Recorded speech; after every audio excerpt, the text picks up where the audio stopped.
33 people around Scotland that work with our probationers across the year, and look forward to getting to know you a little bit better.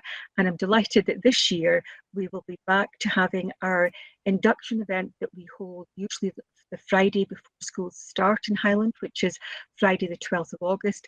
We'll actually be back to having that as a face-to-face event in Inverness, which gives me and the other colleagues that will join me on that day a much better opportunity to get to know you, rather than always just relying on the online environment to link with you. So today is part A, as I say, with a focus around the digital tools.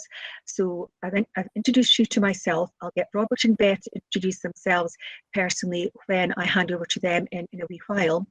And my other colleague who will be joining us later this afternoon is Aileen Mackay. If any of you went to Smithton Primary, if you were on placements in Highland, you will know Aileen. But Aileen is one of our head teachers in Highland, but also she is a part-time QIO with a particular responsibility for working with students and with working alongside me with probationers and in the whole area of professional learning for teachers. So moving on, most of you do know what Highland looks like, but we do have some preference waivers. So just to make you a little bit more aware of what the actual Highland area, geographical area, it looks like. It really is massive. And as I say, those of you who come from the area know it well, but we will have a number of you located up in the north, which is up in a sort of Caithness and Sutherland, etc., up in the schools in the Wick and Thurso area, round about there. We then have the other area in Highland, which is referred to affectionately as Mid, which is basically from Tane down to just over the Keswick Bridge. And then we have Inverness and South, and then everything else sort of fits into the west of Highland. So we do, in terms of a council, categorise the area, because it is such a big geographical area, into the north, the mid, the south and the west. And you are all in all of these areas, so we've got probationers in all 4 of those areas. And what I'll be doing, especially on the 12th of August, is getting you to physically spend time together, getting to know those of you who are in your area group. And even in some areas, that area is quite widespread and not that geographically near to each other, especially if you're on Skye or in Fort William area. There's still quite a lot of travel between that, but most of you who know the area well will understand that. But it is a fabulous area to live and work in, and for those of you who are relocating to the Highlands for the year, I'm really hoping that you will enjoy your time with us, and at the end of it maybe decide it'd be a lovely place to stay in going forward. So this year, in terms of teacher induction scheme probationers, so that's those of you who have trained in Scotland and have decided that you want to take up the opportunity from Scottish Government to the GTCS to actually take the 1-year induction scheme and therefore be guaranteed a place for the year in a school, either on preference waiver or in one of the 5 choices that you picked. So this year we have 37 of you in primary and 28 in secondary, which in some authorities would sound like quite a decent sized group, and it is obviously, but it is by far the smallest probationer group that I've worked with since I took on this role. When I started in this job 7 years ago, we had over 140 probationers in that year. So Beth, you would have been a really big year, the year you were in. So we had over 100 for quite a number of years. And then last year we dipped to about 90. And then this year we are dipping again to 65 of you. A lot of that is to do with the vacancy situation in Highland, because obviously we can't take in probationers if we don't actually have posts to put you into. So that means, in my respect, we've got a really small group this year, and that therefore means that hopefully I will get to know each and every one of you a lot more easily, because there are smaller numbers. And as I say, you're all spread across all 4 areas of the Highland, but I've also got today a few of you who are flexible route probationers. Now, those of you who trained in Scotland will know a little bit about the flexible route, but some probationers who can join the teacher induction scheme decide for various reasons not to take up their teacher induction scheme place, but to actually go directly into a school that they may have applied for, especially if they get the opportunity for a full-time post in that school. So we have got some people who have opted out of the teacher induction scheme, and have gone directly onto flexible route, but did train in a Scottish university. But we've also got some other people joining us today, and they will also be welcome to attend all of the probationary events that we run in Highland. And those are probationers who trained out with the Scottish system. They are often referred to as qualified outside Scotland, so they didn't do their ITE programme in a Scottish university, but elsewhere, either in the wider UK, in mainland Europe, or internationally somewhere else. And if they come in as a probationer to Scotland to teach, they are not eligible to join the teacher induction scheme, so they automatically have to join on flexible route.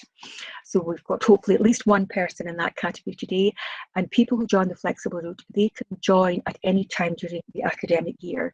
So we'll no doubt have others joining the probationary group as the year progresses. So again, a very big welcome to you. An introduction from the three of us who are online to support you today, and hopefully Aileen later on. And what I'd like you to do just before I hand over to Robert and Beth to take the rest of the session, in the chat area of the Google Meet. Now, I know a lot of you, depending on the universities that you've been working in, will have been working possibly in Microsoft Teams or some equivalent platform, but you will in Highland be working, in particular for the probation events, we will be using Google Meet for our main virtual platform, mainly because you'll all be using Google Classrooms within your schools and to support your learning and teaching. But you'll also be using Microsoft Teams, other sort of staff meetings, other things as well. So those will be the two main platforms for virtual sessions that you will use in Highland. But I'd like to get a little bit of insight into you, and I can read these comments while Beth and Robert have taken over. So I'd like you in the chat area, which hopefully you'll all be able to find on your screen. I'd like you to put in there 3 words that you feel describe you as an individual. It can be anything at all. And also a word or a brief statement about how you're feeling about starting in August. Okay, so I'd like all 50 plus of you just to take a minute or so to put that in. Now, hopefully, most of you, if not all of you now, know the schools that you're going to. As of this morning, I'm just looking at my list, I think I had 3 more people that still were waiting to have their school confirmed by our staffing team. I'm hoping if that isn't done by close of day today, it'll be done by tomorrow. And believe it or not, we're actually at least a week earlier than we were last year. With this, we were still running up until the last week of term with some placements. So hopefully most of you will have your schools, and you would have had those at some point over the last two weeks or so, depending on if you were secondary or primary. A few of you I know are relocating to the Highlands, and my advice in terms of accommodation for those of you relocating is, unfortunately, the council does not provide sort of subsidised accommodation for teachers coming up to the Highlands. So we always say, get in touch with the school that you're going to, because very often staff within the school are the best knowledge base about where to go to and what may be available locally in terms of accommodation. And also, if you find that you're not the only relocating probationer in your area, you may decide to link up with another probationer and actually house or flat share for the year as well. So that's just one of the things.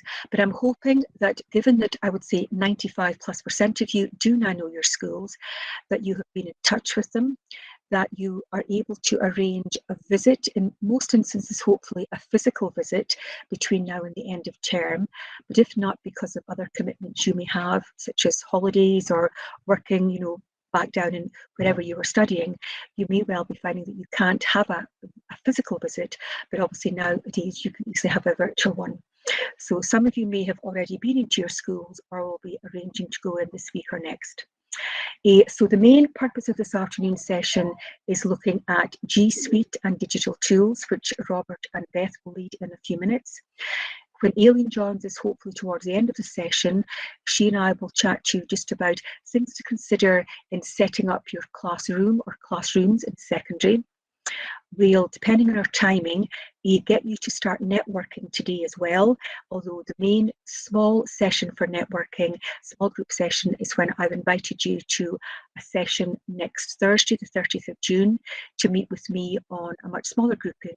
The maximum group I'm going to meet with at any time next Thursday will be about 8 of you. And then obviously at the face-to-face event on the 12th of August, there'll be an opportunity for physical meetup. I know a lot of you know each other already, especially if you trained in Aberdeen or UHI, but there are obviously others in the group this year as a group of probationers, and therefore it's useful for you to broaden your network wider than just the group that you may have known from university.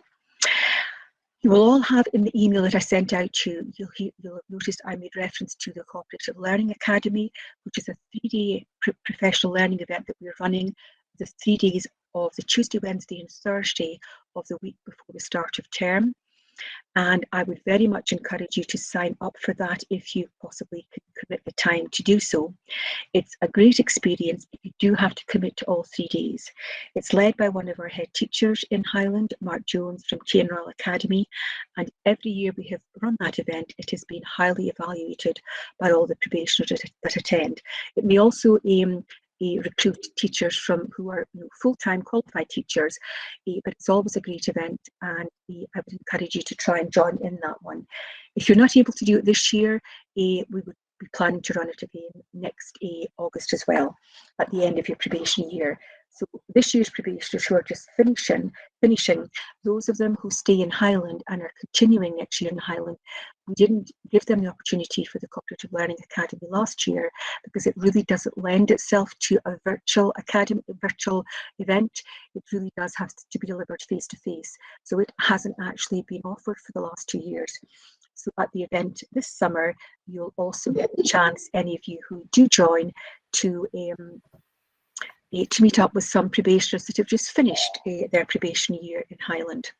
And then I hope to see as many of you as possible at the induction event on the 12th of August, part B of this event.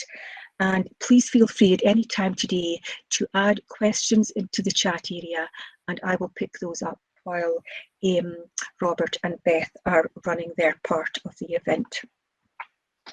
Okay, so just before I move on to Beth and Robert taking over, as I said, I hope some of you have or will get a chance to visit your schools physically, meet your head, maybe be introduced to your mentor.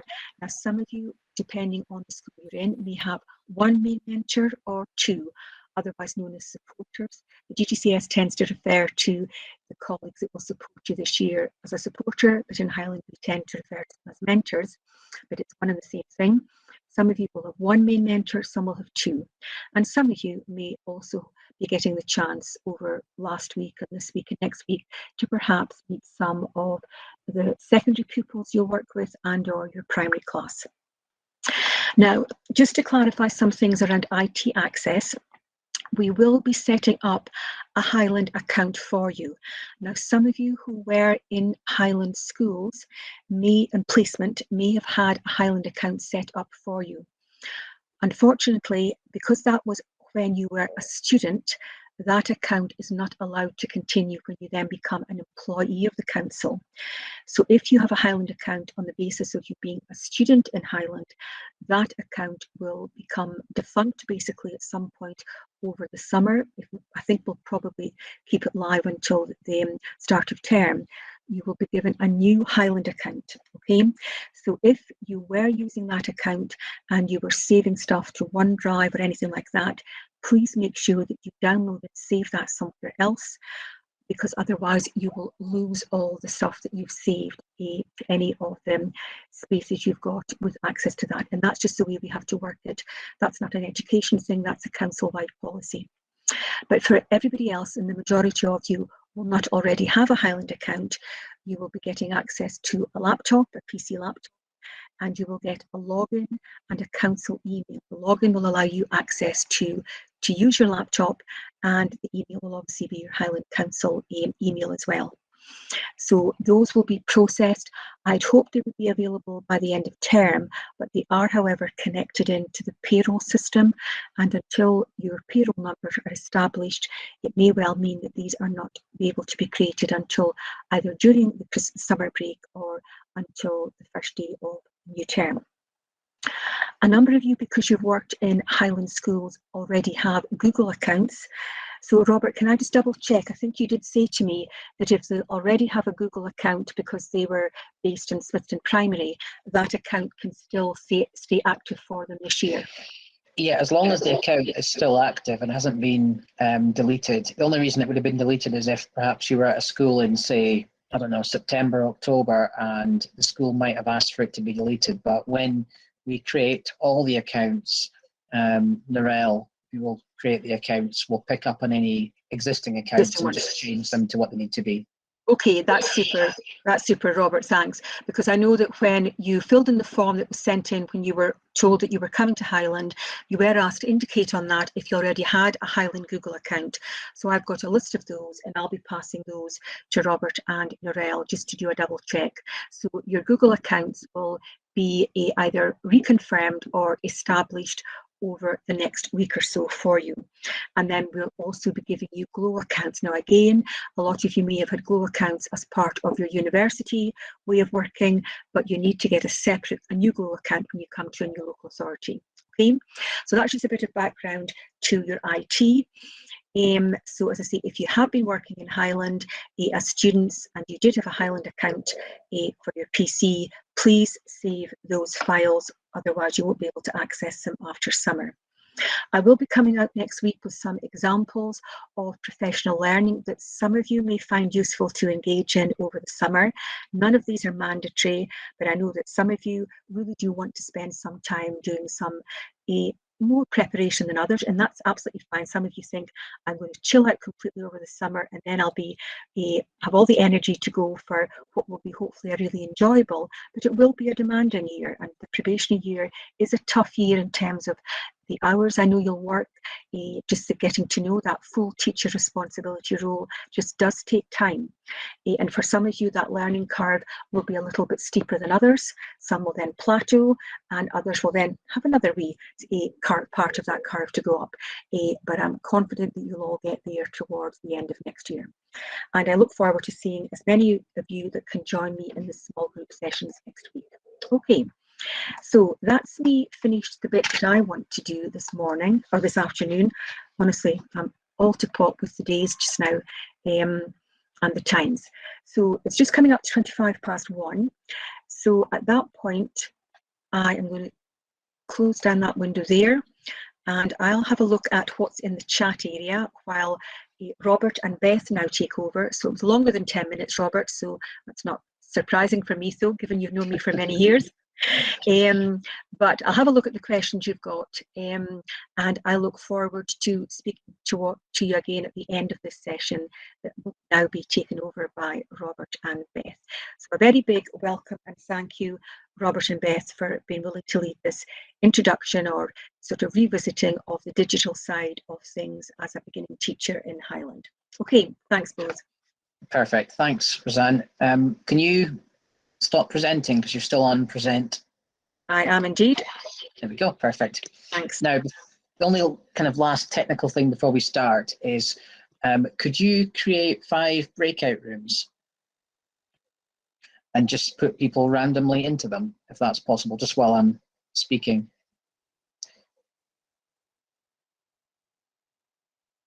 Oh, are you still there, Roseanne? I think you're on mute.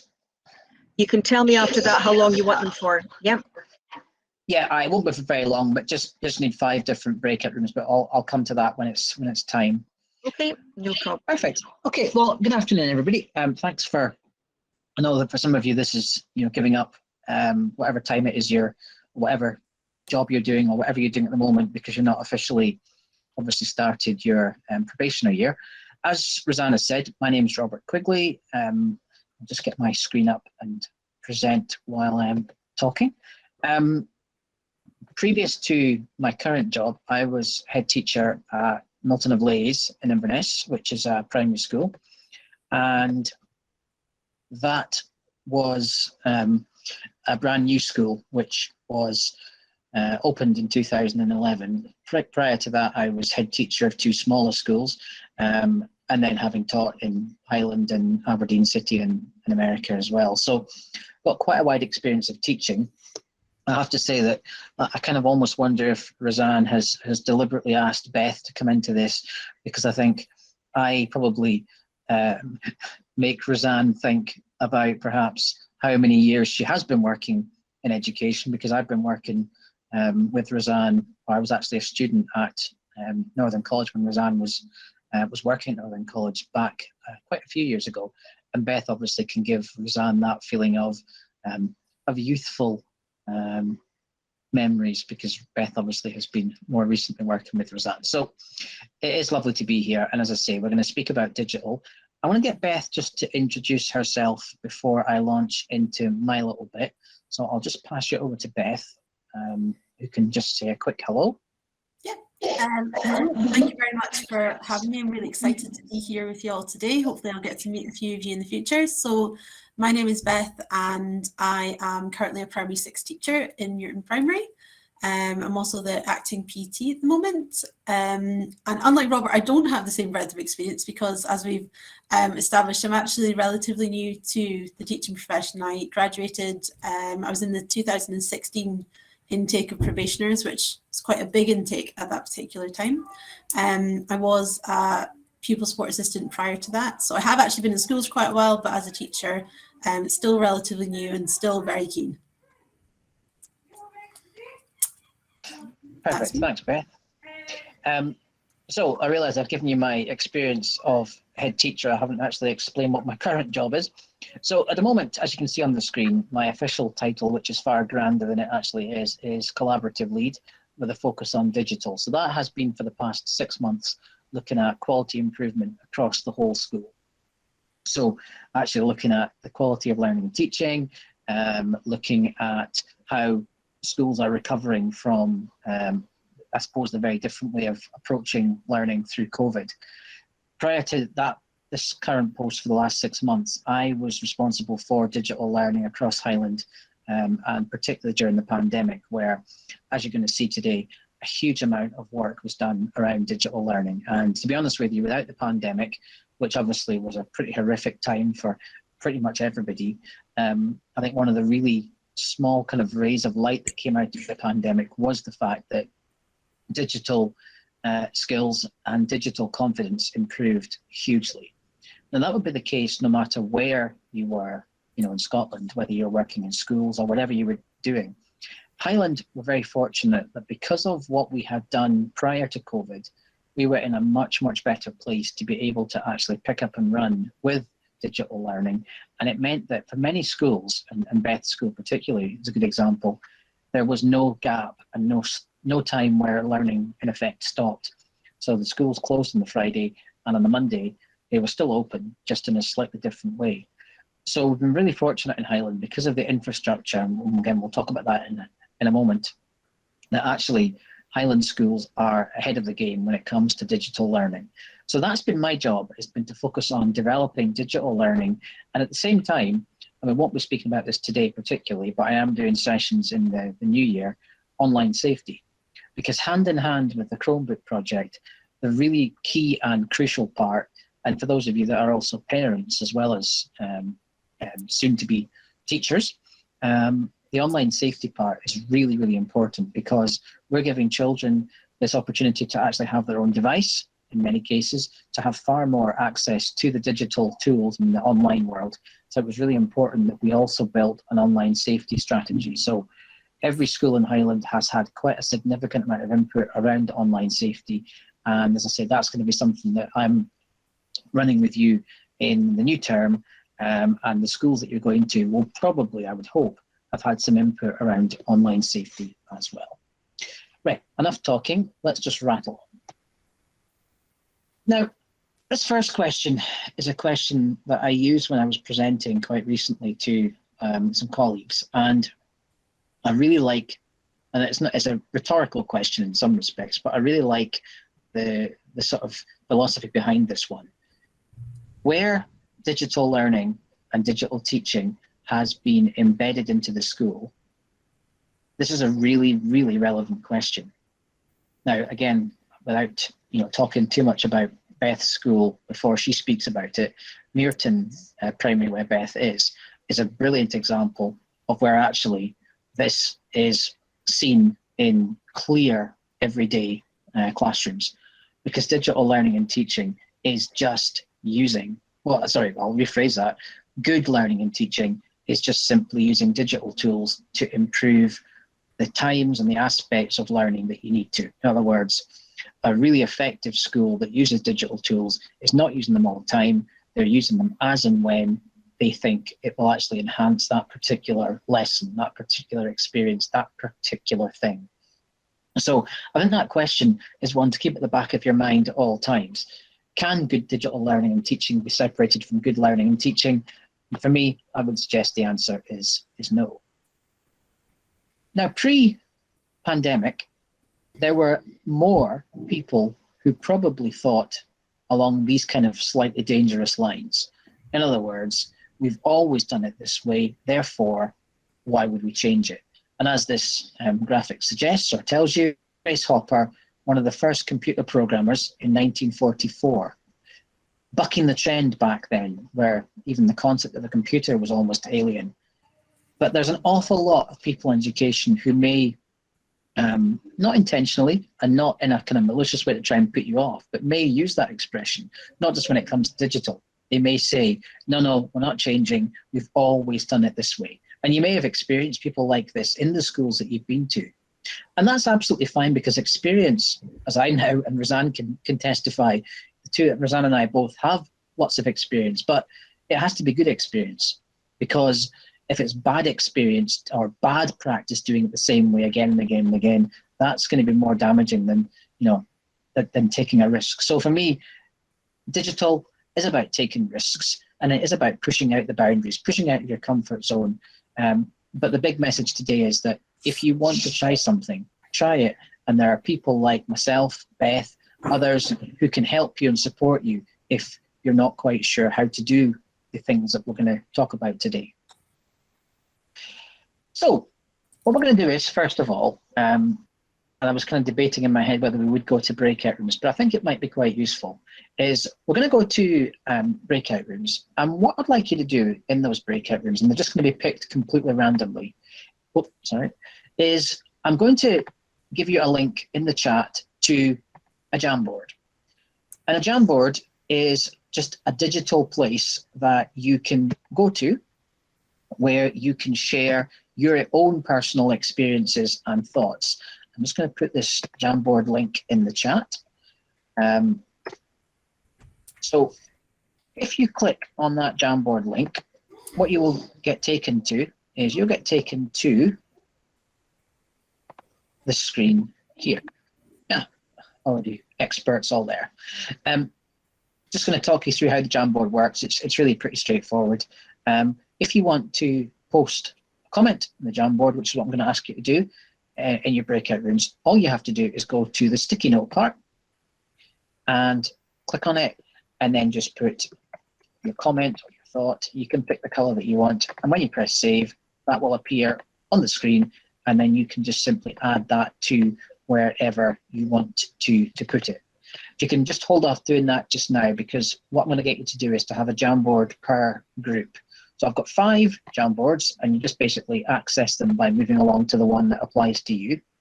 So when you end up in your breakout room, all I want you to do is just to, as a group, have a chat, and while you're chatting, just put down any post-it notes, thoughts of your own experiences. Because what I'm really interested to see and to hear is what you've seen in your placements, what you've seen in your experiences of working in schools, what you've seen when you've been volunteering.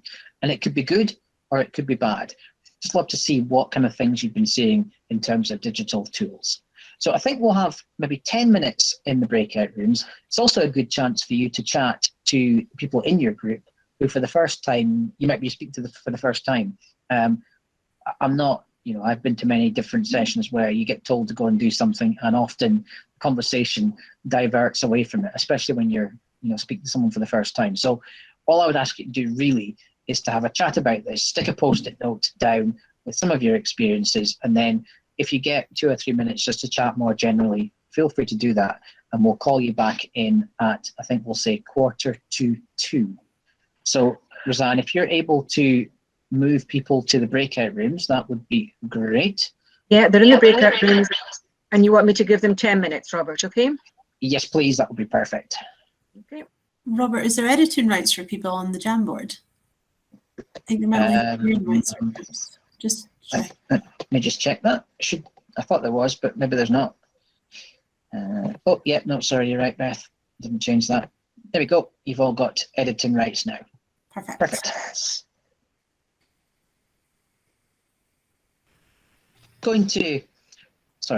I'm just going to take a little tour into the Jamboard and just have a look at some of the things that you came up with. I'm not going to read through them all. Hopefully that was a useful exercise for you, if not for the digital part, to actually get a chance to speak to each other. So already seeing a real ranging from people saying they don't have much experience.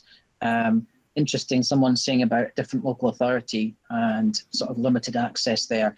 That's back to what I was saying about Highland being fortunate that the infrastructure is in place.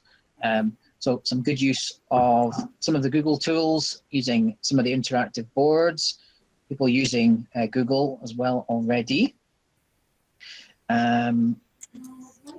Yeah, we've got some of the problems as well that arise with using digital tools.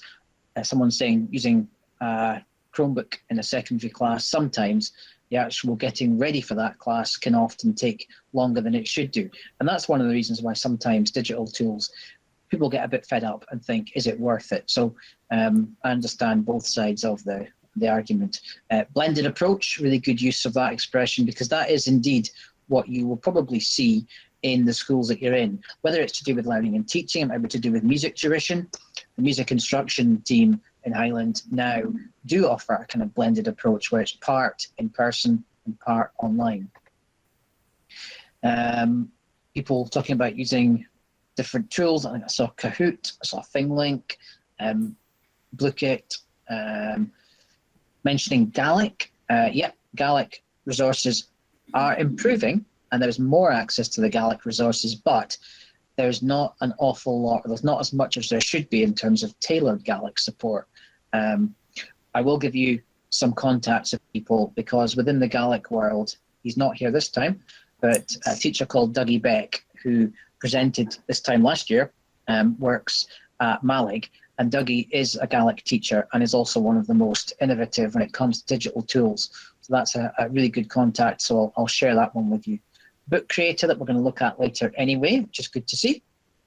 PowerPoint, people's not bringing in Chromebooks, absolutely. And then what else have we got? Finally, just to finish, Google Forms, Smartboards. Okay, well, I'll have a look through this in more detail later. So I'll come back to my presentation, just double check. Right, so thank you for doing that.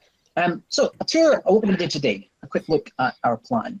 It is going to be, as Roseanne said, a whistle-stop tour, because it's not intended to be detailed, comprehensive look at each of these different tools. And we might deviate from this. We might just cut out some of these parts if we think or feel that it's not necessary. We're going to look at the vast majority of the Google tools: Meet, Jamboard, Classroom, Google Drive, Docs, Slide, Forms, Sites, and then a non-Google tool, Read and Write, which is a really important one that we might look at in a little bit more detail today, or I might just bring that forward to the sessions in term one. Beth is going to do a couple of sessions looking at a digital day. So Beth's going to talk you through, on a typical day in her school or her classroom, what digital tools she would use. And that may end up being the most useful part for you, because you can actually then visualize just how digital tools will work for you in your classroom. If we've got time, we'll have a look at some key apps: Creator, Padlet, Soundtrap, Screencastify. These are just some of the apps that we use in Highland. And as I say, Beth will also look at Muirton's digital journey, because the school itself, not only Beth with her highly deserved or very thoroughly deserved award the school itself have actually moved significantly further forward with digital learning. So let me just very briefly tell you the Highland story. You've heard a bit about this. In 2017, we took the decision to provide Chromebooks to all pupils in P6 up to S6. Lots of discussion around what device to go for. Went for Chromebooks because it tied in nicely with the use of the Google tools. It also tied in nicely with a device that was light, a device that could quickly power, that could quickly turn on, a device that, let's be honest about it, was economically possible. So £270, roughly speaking, per device. So in 2017, we began rolling the Chromebooks out, did it ASG by ASG, and I will just stop to pause to explain what ASG means, because I know that there are people from out with Highland. ASG seems to be the unique word to Highland for a cluster of schools. So in other words, in the Milburn ASG, it's all the primary schools that feed into the secondary school. So in local authorities throughout Scotland, you'll hear them called clusters, associated secondary groups, you'll hear them called learning communities. In Highland, it's ASG. So when I say associated school group, I mean an ASG. So we started rolling them out ASG by ASG, and by the end of 2019, we had rolled out the Chromebooks to all the schools that were to get them. That meant that as of today, we have over 32,000 active Chromebooks. Now that actually is more Chromebooks than we have pupils, and that's obviously because there will be wear and tear, there'll be breakages, there will be issues with devices that are not working, but there are 32 active Chromebooks being used. In 2021, we had every secondary pupil having a one-to-one device, so that was around about 13,000 devices. I haven't updated that slide, just noticed that one slipped in. And as I said, at the very start of the project, P6 and P7 had one-to-one. However, during COVID, we had the very good fortune that an additional funding came our way through something called the Connecting Scotland project, and that allowed us to fund 105 smaller primary schools with one-to-one. So that was any primary school whose pupil roll was less than 72. So what that meant was that every small school under 72 also had one-to-one. So it meant that we had even more schools and even more devices out in schools. And the unfortunate thing was that we couldn't provide a one-to-one device for the slightly bigger schools. So we have still got that gap, which we hope will get filled when the Scottish Government's pledge to do one-to-one for all pupils will kick in. An issue that you may discover when you go into your schools is that the networks that these devices connect to sometimes can struggle if you have got a lot of devices attached to them. So that's another reason why we couldn't put Chromebooks one-to-one in every school, because some of the bigger primary schools don't have network capacity to be able to take 300 Chromebooks on at the same time. So Highland owns its own Google platform. And what that basically means is that we have control of the Google accounts. And as Roseanne said, what you get by being a Highland teacher is you get your own Highland Google account. And this Highland Google account gives you access to a whole number of different tools that we're going to look at today: Classroom, Google Meet, Google Drive, Google Docs. And this is a specific account for you to use when you are working in the classroom. Every pupil in Highland also has their own Highland Google account. And it's really important that perhaps it's not particularly exciting to hear, but it's really important to understand that what this gives us by every pupil and staff having their own Highland account is we've got a really secure platform. And what that means is that when any pupil in Highland goes into, say, a Google Meet, the video conferencing tool, they can only talk to people from Highland. If someone tried to join a Google Meet from outside of Highland, or even from outside of your Google account, so in other words, if I tried to join this meeting today using my personal Google account, I would get met with a block or a firewall, because this is planned or intended to be a secure platform that we can see and only allow people who have got a Highland account to be part of. There are ways that you can allow people without a Highland Google account to join, say, a Google Meet, because we realize that occasionally that has to happen, but it's not by default. So it's important to know that anything that you do within the Google platform is entirely safe and secure because it's a locked down platform. Those of you coming from other authorities may have seen Google being available through Glow. Now in Highland, we don't use Glow in the same ways that other authorities do. Other authorities use Glow as their main platform. We do use Glow, but just not perhaps in the same way. And the Glow Google accounts that you may have seen in the past are a little bit different to the Highland Google accounts. We've put in huge amounts of training, huge amounts of input to pupils, staff, and parents. Having said that, the school that you go into in August, it will be different. So some schools may be more advanced and more confident. Other schools may not quite be as advanced, perhaps, as the one next to them.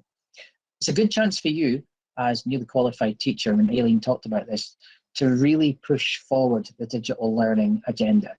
There's no doubting this is the kind of one aspect of education that we know is going to be here in 20, 30 years.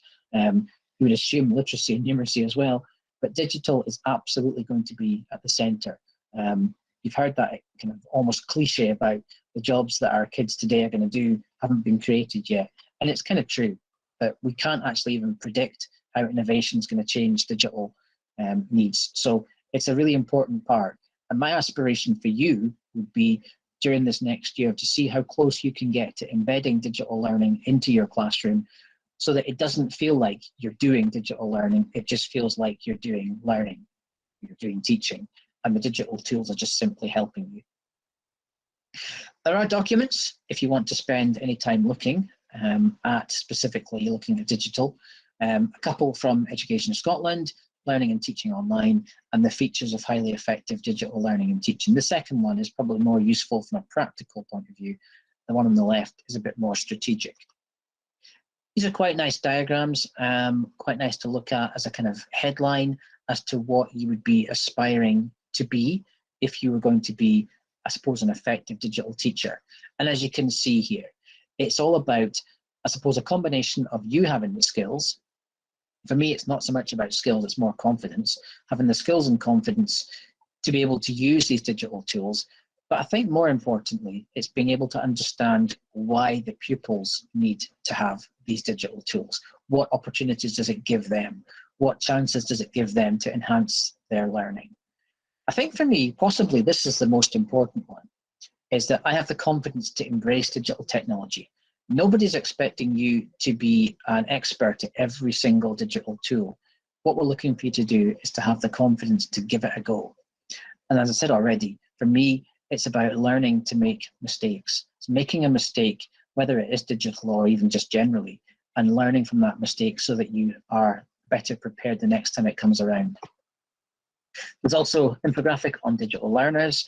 And again, I can share these with you. I'm not going to go through them all just now, but what you can see, the key parts here is confidence, the confidence to try something. Understanding that digital learning involves learning digital skills. It's not just about necessarily knowing how to use Kahoot or knowing how to use Book Creator. It's actually the skills that you learn in doing that and how transferable they are. There's also one for digital ELC in primary school. What does an effective primary school look like?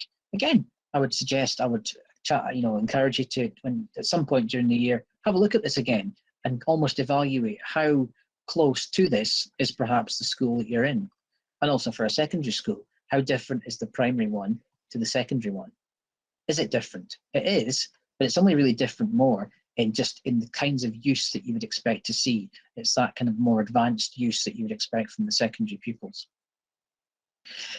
There is a Highland programme of work, digital skills progression, which we have in place.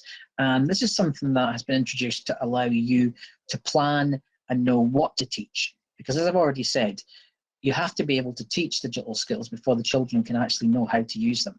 So for me, there's a kind of two-step process to any using a digital tool. Really, it's first of all, you have to teach how to use that particular tool. You have to work out what the skill they're going to gain from doing that is, and then it's about applying it in context. In other words, how are they going to practice that skill? Thankfully, we've got the digital skills progression, which actually gives you benchmarks that you can aim to use when you're working out what you need to teach. Because it can be quite daunting to go into a classroom and think, right, I've got these Chromebooks in front of the children, what am I actually going to teach them? What are they actually going to learn? You can use the benchmarks, obviously, to work out if you can evaluate how much they've learned. Because again, in one classroom, you're going to have children who have got vast differences in terms of confidence and skill set. Okay, so I'm going to go back now I'm going to come out of the actual presentation, and I'm going to do a quick whistle-stop tour of some of the Google tools. I'm going to start straight away with Jamboard. In fact, no, I'm not. I'm going to change that slightly. What I'm going to do is I'm actually going to start by showing you how you would access your Google tools. So when you get your Highland Google account, and obviously if you've got one already, you'll be aware of this, but when you've got your Highland Google account, what you need to do is to log into that account. And you'll know you're logged in that top corner because it will tell you that you're logged in. I quite often have my own personal Google account on at the same time as my Highland one, but the Highland one is the one that you need to use for any of the sort of things I'm going to talk about today. Lots of different ways to get to the main sort of Google hub. You can use the waffle, which you'll hear people speaking about frequently, because this gives you an overview of all the tools that you've got access to with your Highland Google account. So there's your Google Drive, your Gmail, Google Classroom, and these are all the tools that you have got access to. In your Google Drive, you've got unlimited storage space in here. So what you'll see when it opens up is it will tell you how much storage you've got or you've used, but actually doesn't matter because unlike a personal Google account, there is no limit to how much you use. So what that really means is that you can put any of your learning and teaching resources in your Google Drive, and the beauty of that is that you can access that from anywhere, because as long as you're logged into your Highland Google account, on your phone, on a personal device, on a tablet at home, on your council laptop, you can access these resources from anywhere. And that's quite a significant difference from using something like, say, OneDrive or something like a school shared drive, because in many cases you have to be in a certain place to be able to access them. Your Google tools, you can access from anywhere as long as you're logged into your Google account. In your Highland Google account, you've got your Google Drive. You've got two different types of drive. You've got the My Drive, and the My Drive is basically where any files that you create will automatically go into. And obviously you can create folders, and you can create as many folders as you want. And that in effect is where you would put your own, all the files that just belong to you. But the very nature of Google is that they want you to collaborate, and that's where your shared drives come in. And your shared drives are just exactly as they sound. It's a drive that doesn't just have your stuff in it, it's a drive that's got your stuff and stuff that other people are working on. So you can create shared drives for any number of different things that you might want to. It could be something that you create for your school, so you could create a school shared drive. You could then have a shared drive for your ASG, a shared drive for probationers to share with each other. These are drives that basically you create and you manage who is part of each of these drives. So I'm not going to go into details today as to how you actually do that. So we'll cover that when we come to the session in August. But just to know that you've got access to this, and as soon as you get your Google account, you can start putting your files in there.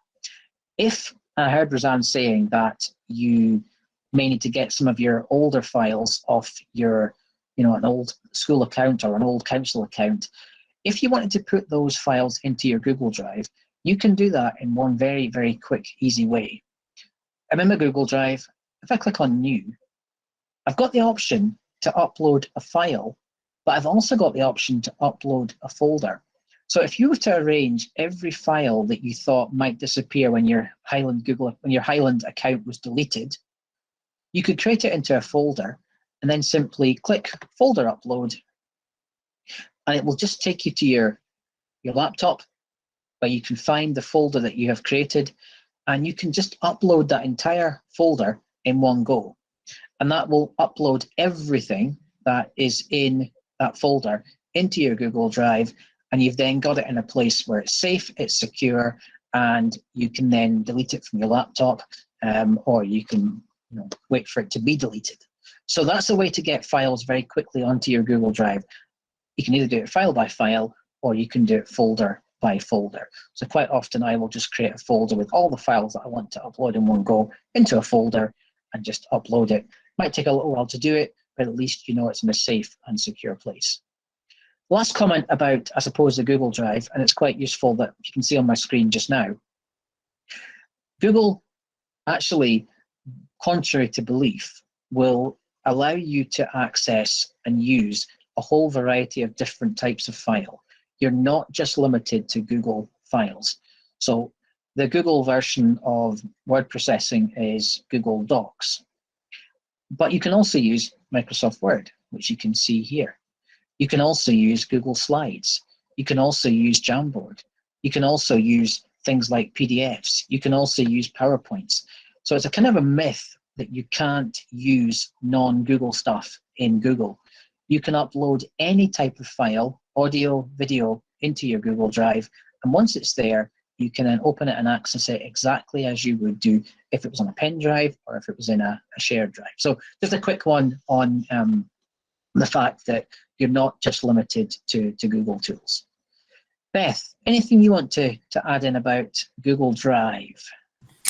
No, the only thing that I would say is if you're using Google tools, things like Microsoft Word, sometimes the only thing that might be slightly complicated is sometimes it changes the formatting. If you've got tables on a document, for example, they might change slightly. You can change any Google Docs and convert them to a Word document as well, so it's quite interchangeable. But I think you're right. I think that is quite a common myth. I think it does sometimes put people off using it, but it shouldn't. And I think that I've been able to convert between the two is very helpful. Yeah, that's a good point. Yeah, I mean, when you go to open up, if I can find a Word document, I'll show you what I mean. Because when you go to open a Word doc that's in your Google Drive, it actually will always give you the option as to how you want to open that.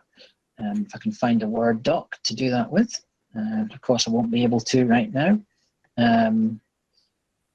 It will actually ask you how you want to open that Word doc. It won't automatically. Here we go. So I've got a Word doc here. And I think this one's going to prove me completely wrong here by just opening. Yes, it has just opened it automatically. But as Beth said, when I finished working on it, I have the option to either save it as a Word doc or to convert it into a Google Doc. Now, the reason why this one is opened automatically in Word is because I've already opened it before, so it's not being opened for the first time. But if I was opening this file for the first time, when I clicked on it, it would actually say to me, do I want to open it with Word or do I want to open it with a Google Doc? So yeah, it doesn't, when you convert them, they don't go exactly, there's sometimes a very small change in terms of formatting, but generally speaking, not enough to notice or not enough not to use it. Yeah, it's just helpful to know because most of the devices that you'll be using in schools from a staff perspective will still mostly have Word on it. And obviously most of your learners will be using Chromebooks, which will be relying on Google Docs. So it's just helpful to know these little things just to make your day a little bit easier. Yeah, absolutely. Okay, so that's your Google Drive. So again, I'm going to go back to my waffle, which is in that top corner there. But again, just to show you how you get back to it, if I want to go back into my waffle from here, I can go back up there. But I can find my Google tools by just simply typing the name of the tool I'm looking for. I can search for it that way, but I can also type the actual address, which is simply docs.google.com. And there are people who will actually do it that way. Rather than going to the waffle or rather than searching for it, they'll just go to docs.google.com and that will take you straight to the Google Docs dashboard. So there's lots and lots of different ways that you can access the various Google tools. I tend to go through the waffle. So we've looked at Google Drive, your Gmail, which is another form of email that you will have access to. And one of the first things that I would probably suggest you do is to add a redirect on your Gmail to your highland.gov account. I'm going to show you how to do that. So when you get your Gmail account, which you won't have in many cases just now, what you'll see is you've got some options here along the top in the settings box. And in the settings box, if you, where are these pop-ups? If you go to settings and go to see all settings, you'll be able to have the option, once it loads, to go to forwarding and pop IMAP. And again, I'll go over this with you when we do the session in August, but just in case you want to do this sooner rather than later, by default, it will have disable forwarding. but you can move to forward a copy, and you can then put your highland.gov, which is your kind of corporate email account, into here and just press save. And what that will mean is that anytime you get a Highland Google account, sorry, anytime you get a Gmail sent to you, you will get that forwarded to your highland.gov. People tend to use their highland.gov, their Outlook account, more often than their Gmail account, but by adding a forwarding address, it just means that you won't miss out. The reason that the Gmail accounts are really useful is because if a pupil sends you something through Google Classroom or directly, unless you've got your Gmail active, you won't get notification. So in other words, if a pupil sends an assignment on Google Classroom and you've got notifications turned on, you need to have your Gmail on so that you can actually pick up notification to go and have a look at whatever they've sent you. So by putting it automatically to your highland.gov, you get notification when an email is sent to your Google Mail. So I think that probably leads us on quite nicely to Google Classroom. And I'm going to give you a tour of what Google Classroom is about. So Google Classroom is something, it's probably one of the very few tools that I would say that over lockdown, it was used absolutely massively. It became pretty much the go-to platform for all parts of digital learning. But it's one of the few tools that I would say confidently has retained its usefulness even since schools have come back.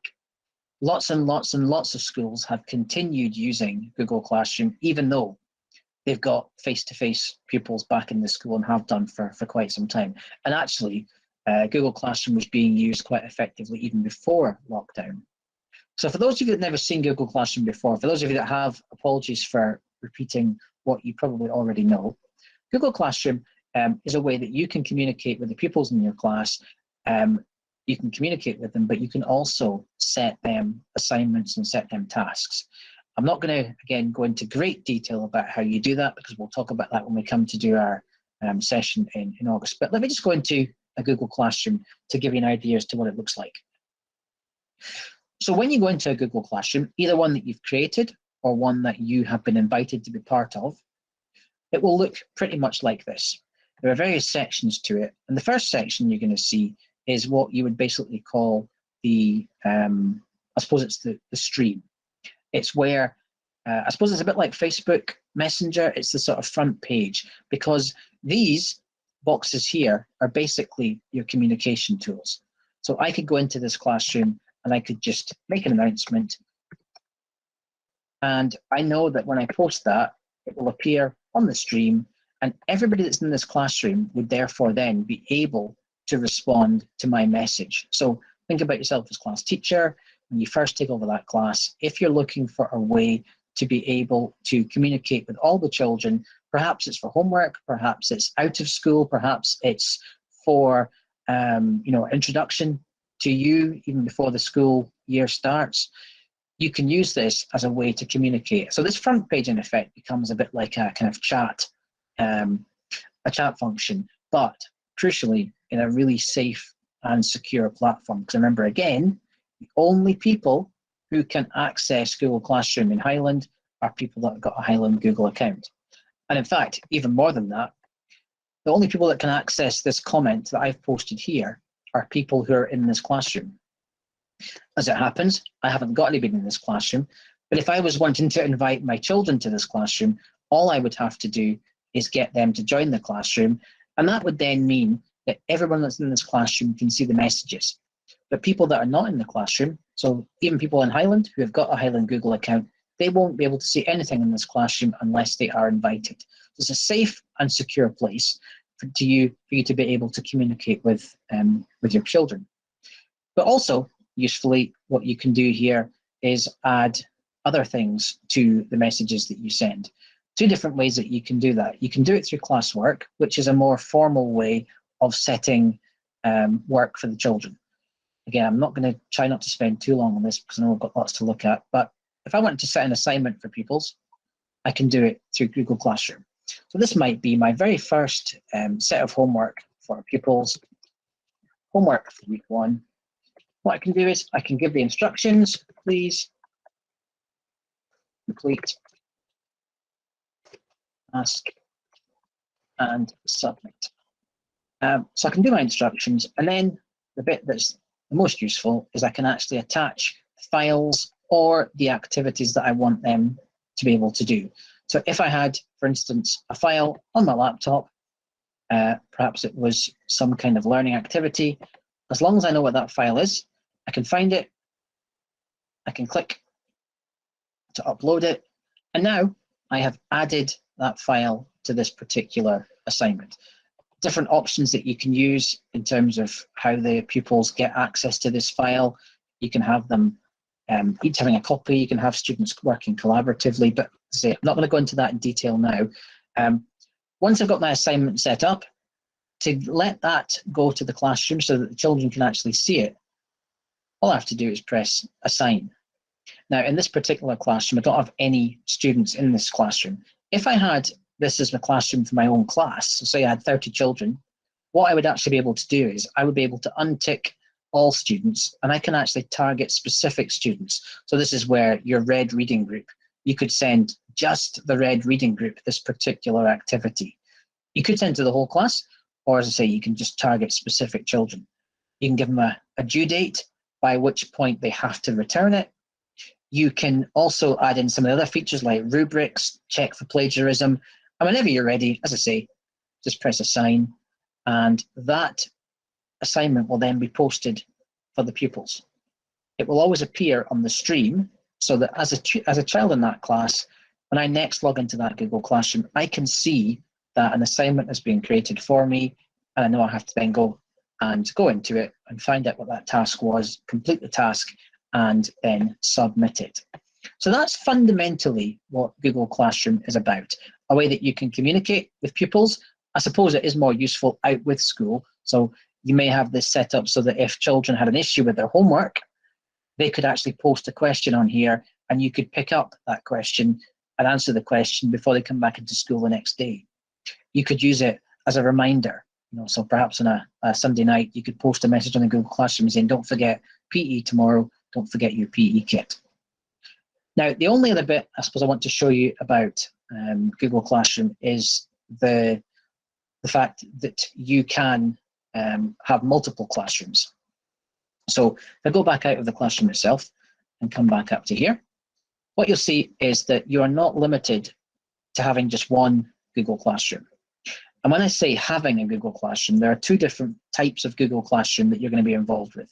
Ones that you've created yourself for your own children or for your own staff. Also, though, you can be part of other people's classrooms. So here, for instance, is the Highland Head Teachers Google Classroom. And this is a classroom that I was invited to be part of. I didn't create it, but I was part of this classroom. So I can actually be part of a classroom that has got, in this particular instance, 213 other people. So there's no limit to how many people are in the classroom as well. So I guess what I'm saying is that Google Classroom is extremely versatile. You can use it in a number of different ways. I've only just shown you very, very briefly a couple of things that you can do with it. But in a secondary school, for instance, you may create a Google Classroom for every single subject that you teach. You may create one for each department. In a primary school, you might have one for your own class. You might have one for the eco group that you're running. You can create them for whatever purpose you want. And as I say, all you have to then do is just to invite the right people to be part of that classroom. Beth, come in and rescue me, because I'm not sure I'm explaining Google Classroom particularly well.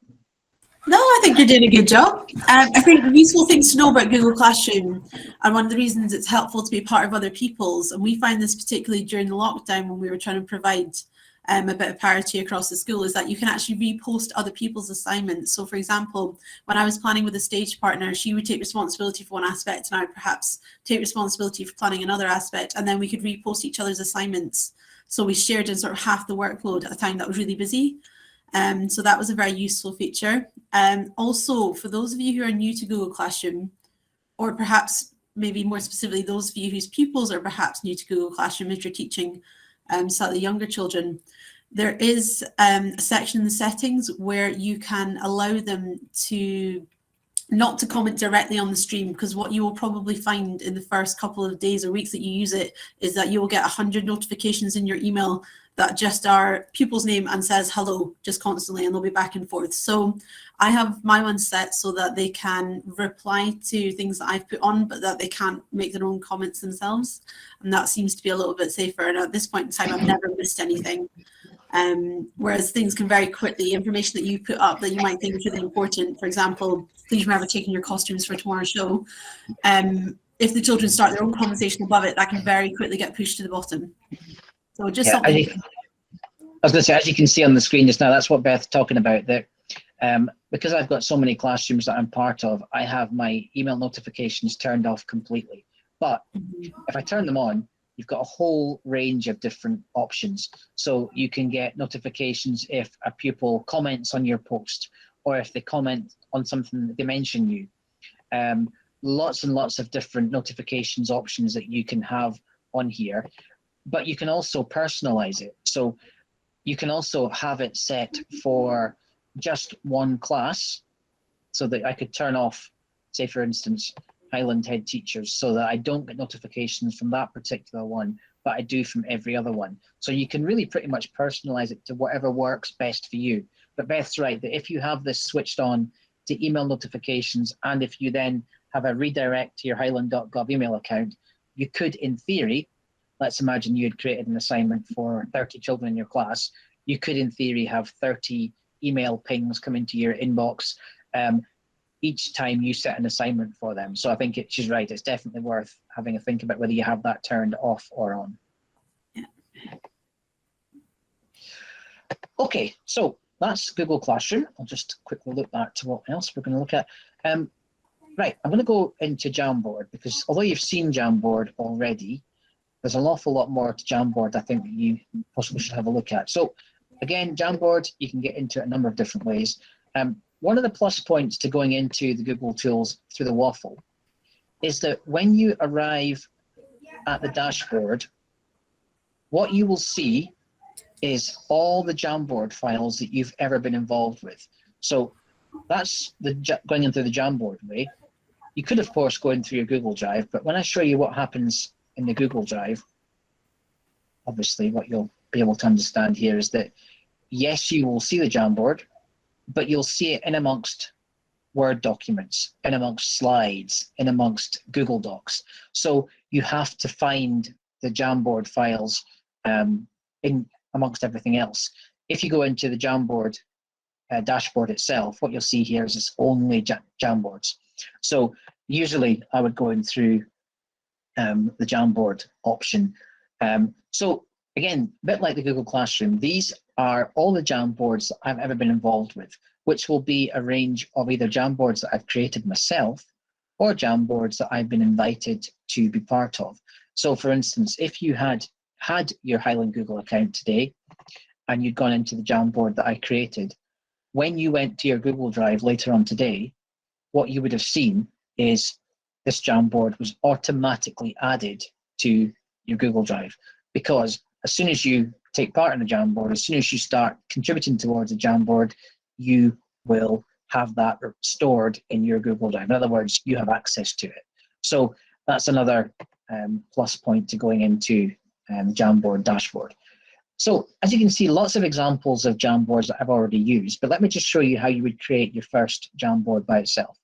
So bottom corner here, go to New Jam, and it will open up. Now, probably the most important thing that I have failed to tell you so far is that Google's tagline unofficially should be, you never have to save.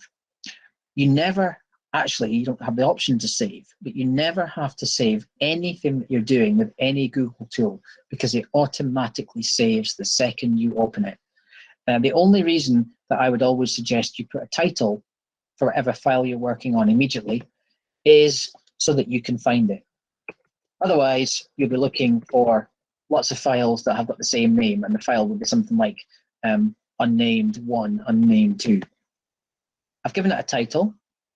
I haven't pressed save, but if I go out, and I know I'm laboring the point here slightly, if I go out and go back into the dashboard and go to Jamboard here, what you'll see is that Jamboard that I just created a second ago is automatically saved and is automatically there for me to use.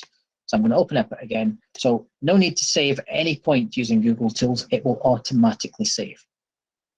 So why would you use Jamboard? Well, Jamboard, I think during lockdown became a really important tool because what it allowed people to do is to have pupils able to engage collaboratively, and staff as well, actually, where they weren't face-to-face. Because from wherever you are on your device, and again, it could be a phone, it could be a computer, it could be a tablet, it could be a Chromebook, as long as you've got access to the Jamboard, as long as you're logged into your Highland Google account, you can access this Jamboard. So it means, for instance, meetings with parents, it means, for instance, staff meetings. You don't have to be in the same room if you're not able to be. But it also means that from using in a classroom situation, as you'll probably guess, there will be some children who don't feel confident in speaking out loud. So let's imagine that you wanted to open up on your new project that you're doing on, let's just say, for instance, under the sea.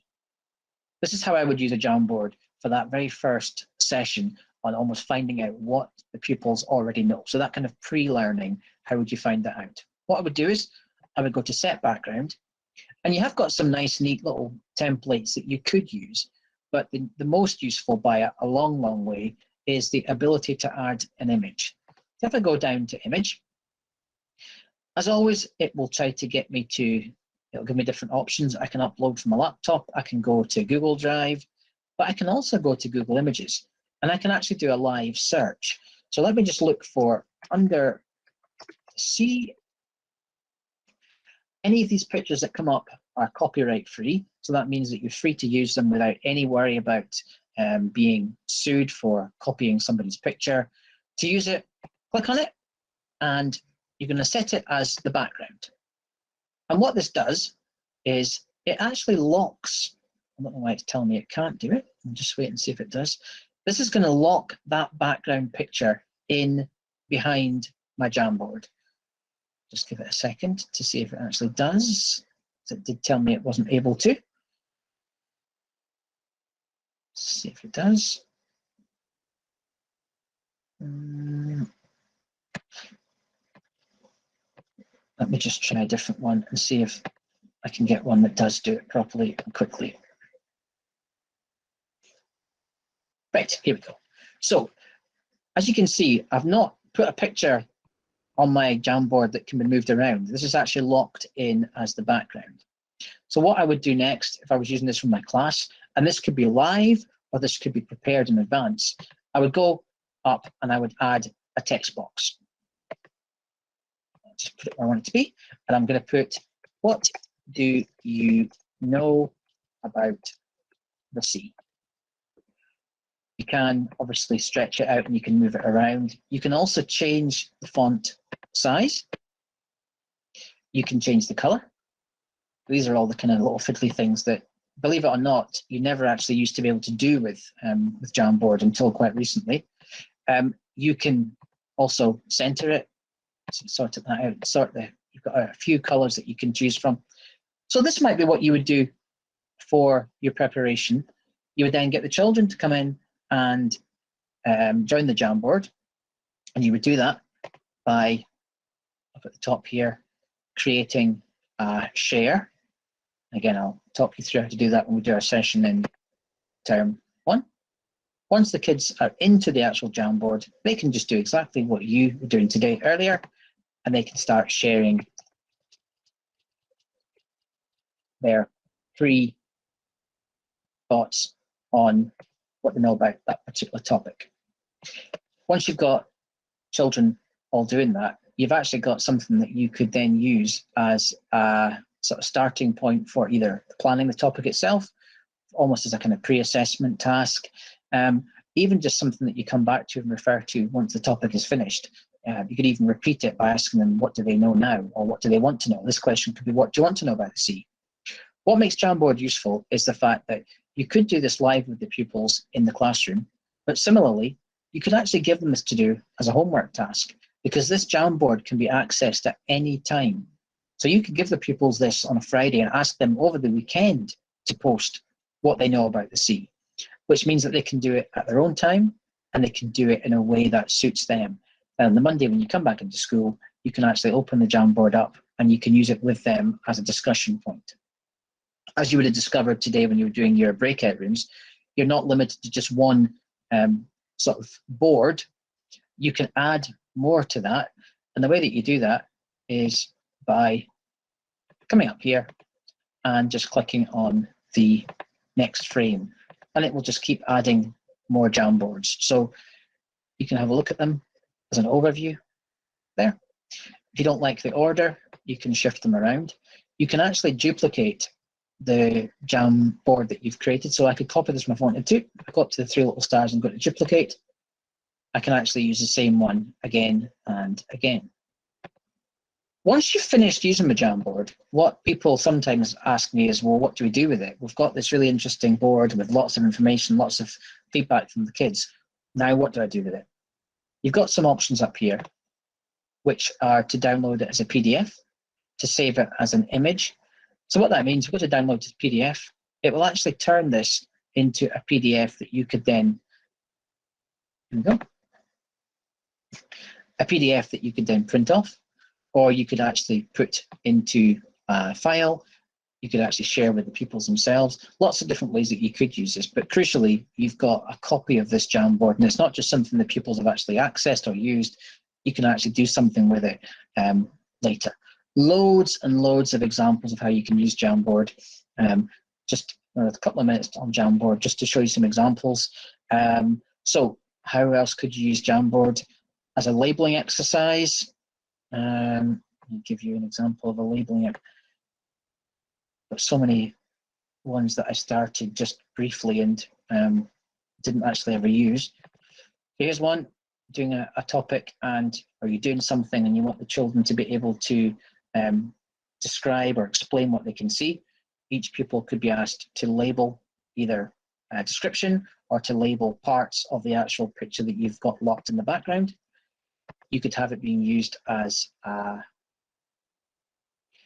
just come back to the page again. Great, as an exit pass? Absolutely, yeah, sorry, go for it, Beth. Keep speaking while these load. No, I'm just saying as an exit pass, you know, as a reassessment tool at the end to, you know, see what they find most interesting about the lesson you've just done, what they feel they've learned that they didn't know before. It's a really quick and easy way to do that, to be able to collate that information. Yeah, and the thing about Jamboards is that, again, like all the Google tools, you're not limited. So I know sometimes you use a tool and you think, oh, I better not waste it. You could create a Jamboard and use it for 2 seconds and never use it again. And because you're not paying for it, because it's not going to take up any storage, you just do that. Here's a template you could use. What do you think of this? Having children, this could be where you put perhaps I agree, I disagree, I'm not sure. This could be a box for questions. There are so many templates out there that you could use for a reading lesson where you're asking the children. It's all about thinking about different ways of the pupils engaging with you and with the actual thing that you're being asked to do. Here's an example. Doing a piece of writing and you wanted to get the children to do a kind of, I suppose, an evaluation of a piece of writing. It could be their own writing, it could be a writing from an established author, and get them to actually pick out what they think were the best pieces of adjectives. What was the best piece of, best turn of phrase that was used? Were there any spelling mistakes? If there were, you've got the option with the pens here to get the children to say, highlight under red anything that is not spelt correctly. So really useful if you want the pupils to do some self-assessment or self-evaluation, or to do peer assessment. So pupils do a piece of writing on their Chromebook or even on a Jarter, take a picture of it, put that picture onto a Jamboard and ask another pupil to do give some feedback, rather than telling them the feedback, actually using Jamboard to provide some, I suppose, digital feedback, which again could be then printed off as a PDF, or it could be just saved as another file. What else have I got here that I was going to show you? Again, apologies for it being quite sort of early years targeted, but and there are templates out there which you can use. These are all magnetic letters. So if you were doing introduction to phonics, you could just, these are just basically, and on a Chromebook that's touchscreen, you can just use the magnetic letters. So there's loads and loads of different ideas that you can use for Jamboard. And as I say, we'll look at Jamboard again when we come back in term 1. Right, I'm going to come back out, and I think what I'm going to do is I'm actually going to get Beth to take over for her little bit so that you get a break from hearing my voice, and I will revisit my list of things to cover and have a look at what we're going to target next after Beth has finished. So I'll pass you over to Beth. Robert, while Beth's coming in, if I could just pop in, obviously you were sharing there an example from early years primary, and I'm hoping the pussycat Sandra is enjoying listening to this as well. It's always fascinating when we've got Google Meets as to children and animals that cross the screen. It's lovely. Everyone in my PGDE course who did UHI are probably pretty familiar with this cat. She always ends up diving into some of the attention, yeah. Which is lovely. I was just wondering if there were any specific examples from a secondary context, Robert, that you could suggest. Oh, absolutely. I mean, what I'll do is I'll while Beth's doing her bit, I'll have a look at some secondary ones. I mean, to be honest with you, Jamboard, you're only limited by your imagination. So absolutely, there are if you can think of anything, which obviously there will be a million things, anything that you need to get people feedback on, anything that you want the pupils to work interactively on, either looking at something and evaluating it. So as I say, English in secondary school is a really obvious example where you could put up a piece of text by, you know, whatever the author or whatever the book that's being studied as part of that particular year group, and ask the children to do some sort of critical reflection on it, either collaboratively, individually, or even doing it live as a discussion. What Jamboard allows you to do is to have voice, obviously, in the actual Google Meet or actually in person, but most crucially, it allows you to have children interacting in a way that perhaps is less threatening. Because what you'd have noticed when you were putting your comments in is you don't actually see necessarily who is posting the comments and who's posting the feedback. So there's a little bit of anonymity around that as well. So yeah, so while Beth's doing her bit, I'll have a look for a couple of examples of good secondary as well. Yeah, I think those who attend the cooperative learning session as well, which I did and I would really recommend, I thought it was brilliant and really useful. You know, if you were to keep Jamboard in mind actually when you do that, I think you probably think about a number of possibilities that you could use it for throughout that. I'm going to share the screen just now. So I am going to talk you through a digital day in a classroom. So just bear with me 2 seconds. Maybe Robert, you can give me a heads up and let me know that my presentation is able to be seen clearly. It is coming up as we speak and I can see it clearly. Fantastic. Okay, so for those of you who've maybe just joined the session, my name is Beth Fuller. I'm a primary 6 teacher at Muirton Primary School. I'm also the acting principal teacher at the moment, and as part of my remit, digital learning has been a massive focus over the last couple of years. And what I'm hoping to do today is just to provide you with some examples of how you might use some of the tools that we've talked about already within your daily classroom setting, and also to suggest a few new ones that you maybe have come across before, maybe you might look using them slightly differently, or maybe something you haven't come across that you maybe think that looks quite interesting, I could picture a use for that within my setting.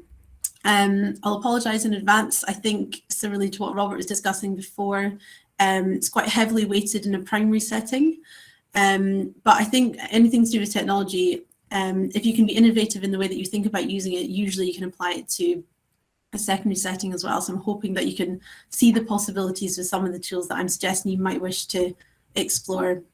As I mentioned as well, it wasn't too long ago that I was in exactly your position. I remember very vividly what it felt like to be embarking upon your probationary year.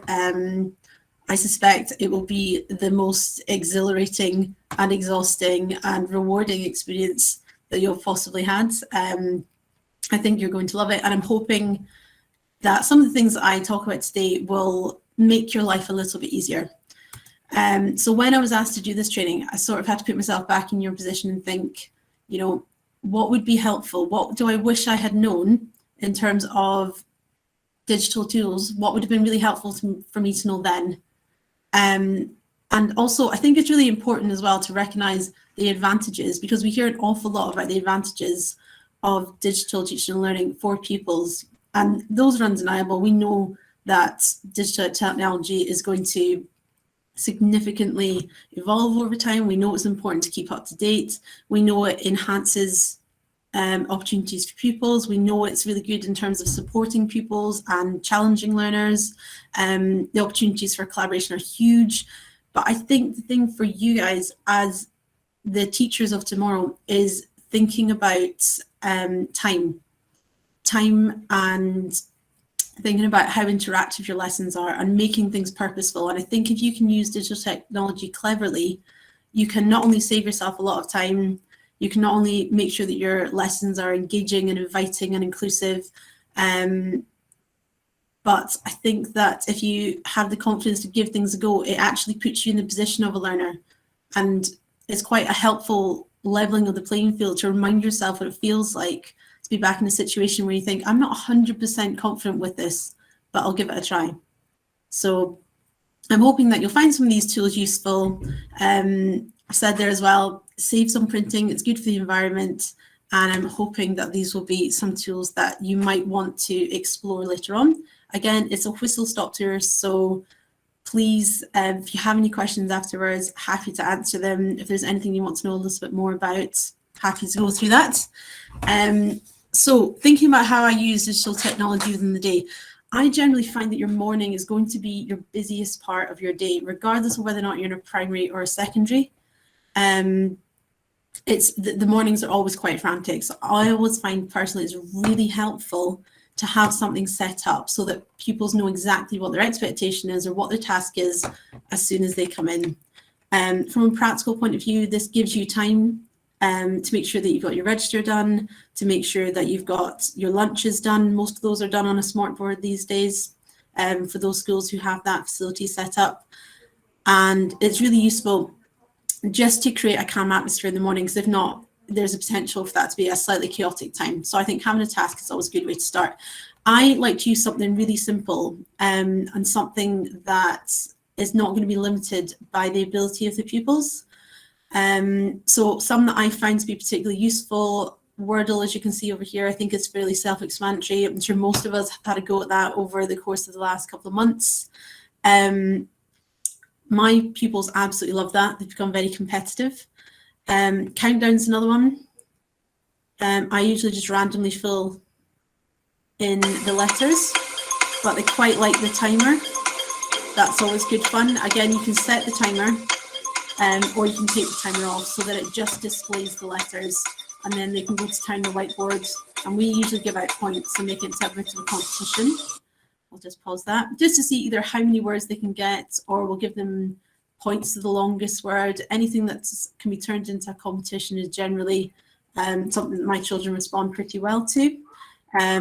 Obviously there's a numbers version of Countdown as well, which is a nice way to start.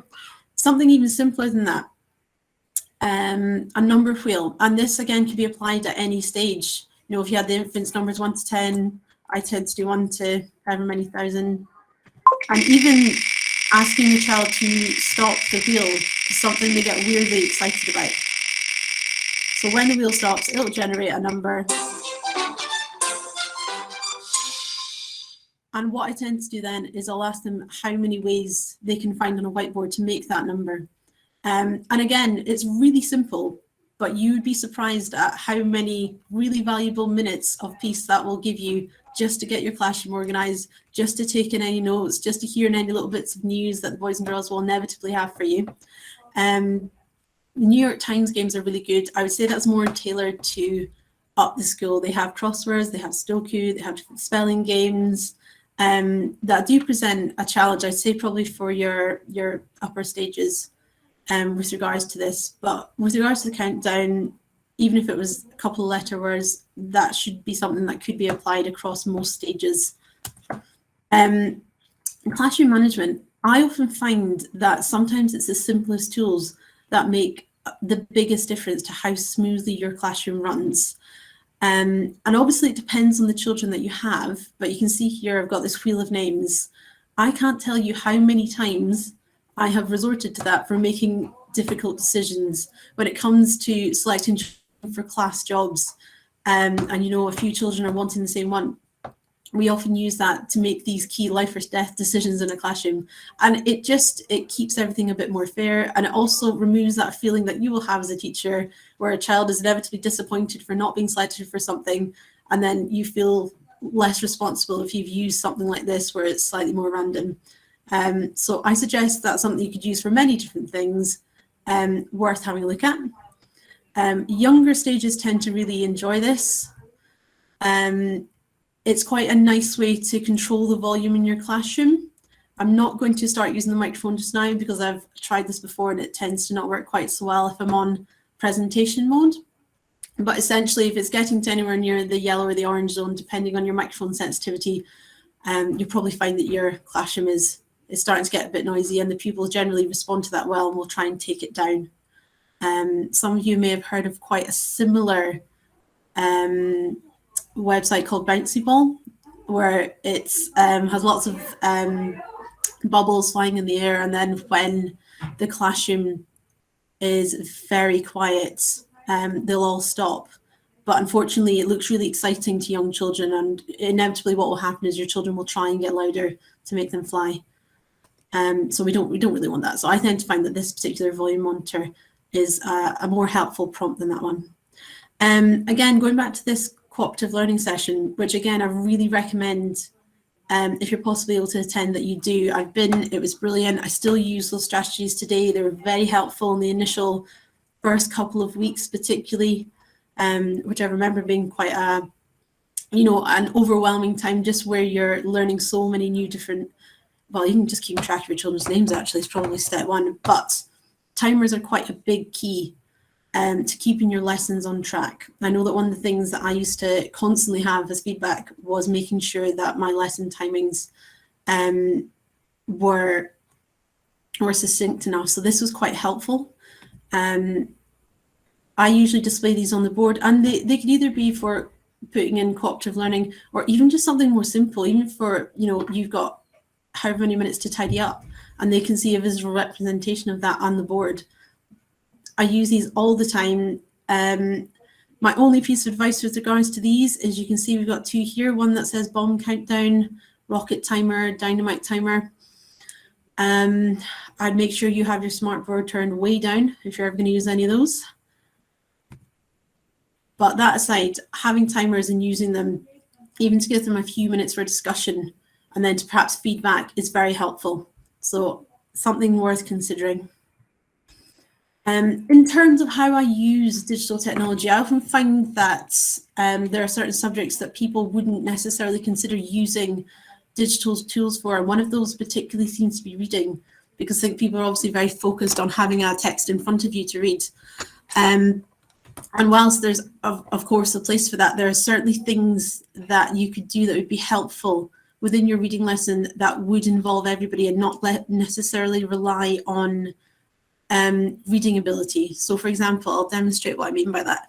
We've got here Once Upon a Picture. Some of you may have seen this before. So if I was going to start a lesson, I always like to start with something that includes the whole class as an introduction to get them thinking. And an image is quite good for that. So we've got an image here. So this would be quite a nice way to include all of your learners. And you could even say to them, what connections can you make between your own life, between this and the wider world? Can you summarize what you think is happening in this picture? You could use it to predict what you think might come next. It's a nice way for them to start thinking about some of the reading tools that they will no doubt be discussing when they read the text that's personalized to their group. Literacy Shed is also another really good source of tools when it comes to reading. I particularly use it for reading, but you could, again, depends on what you decide or what outcome you're trying to deliver. I tend to find Literacy Shed is useful, particularly for these. When you click on these are actually largely wordless animations. And again, they're a really good way to practice some of your reading skills without having to rely on text itself. And again, these kind of things that can be delivered as a whole class. And obviously the interpretations you get will be more or less sophisticated depending on the reading ability and the age and stage of your learners. but they are a really good way to start discussing some of the reading strategies that your children will no doubt be looking at. In terms of consolidation, Epic Books is a really nice website to use. I'm not going to click into it because it's one of these ones where you have to go through a login procedure, etc. But it's essentially an ebook library. It has lots of different texts that children can look at. You can filter it so that it's for their sort of age and stage. And it's a nice opportunity for children to select a text that interests them. And it also will keep track of how many books that they have interacted with as well. So it gives you a sense of their reading enjoyment, of their levels of confidence. So there's quite a lot that you can get from that in terms of an assessment tool. So that's quite handy and something that I would strongly recommend you exploring a little bit further. The other one that I feel that people maybe come across less often is Read Theory. Now, this is a really brilliant tool, and I've only come to it quite recently myself. And what it does is it gives children a brief sort of assessment at the beginning, and then it tailors passages to their ability and asks them comprehension questions on it. And quite similarly to Epic Books, it will record the results at the end so that you can look at it. And for assessment, it's very helpful to see, have they come on since we did this 2-3 months ago, since we worked on this particular strategy. And it's something they can do largely independently as well.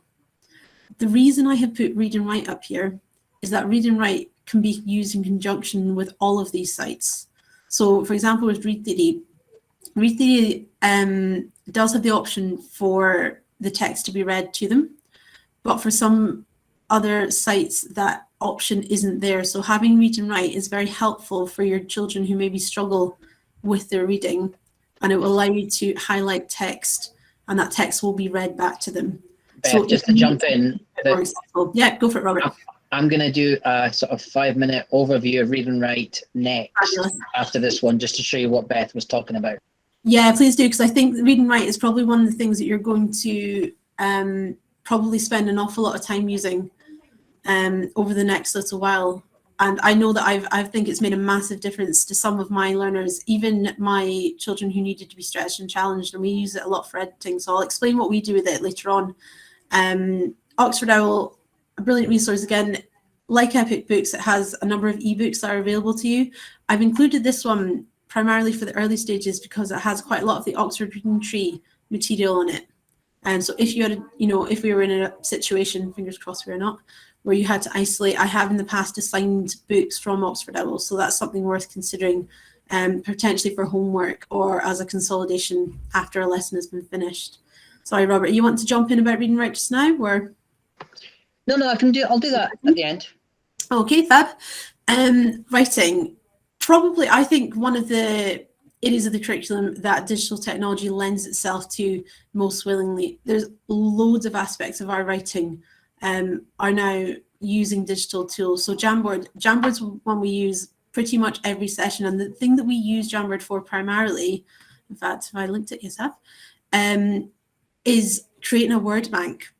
Now, that seems like a really obvious and actually a not particularly inventive use of this.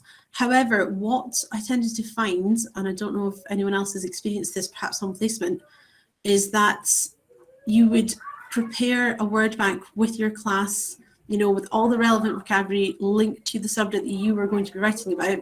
And then inevitably, if you were lucky enough to have any support for your children who struggled with writing, they 9 times out of 10 would go to another quiet room to work.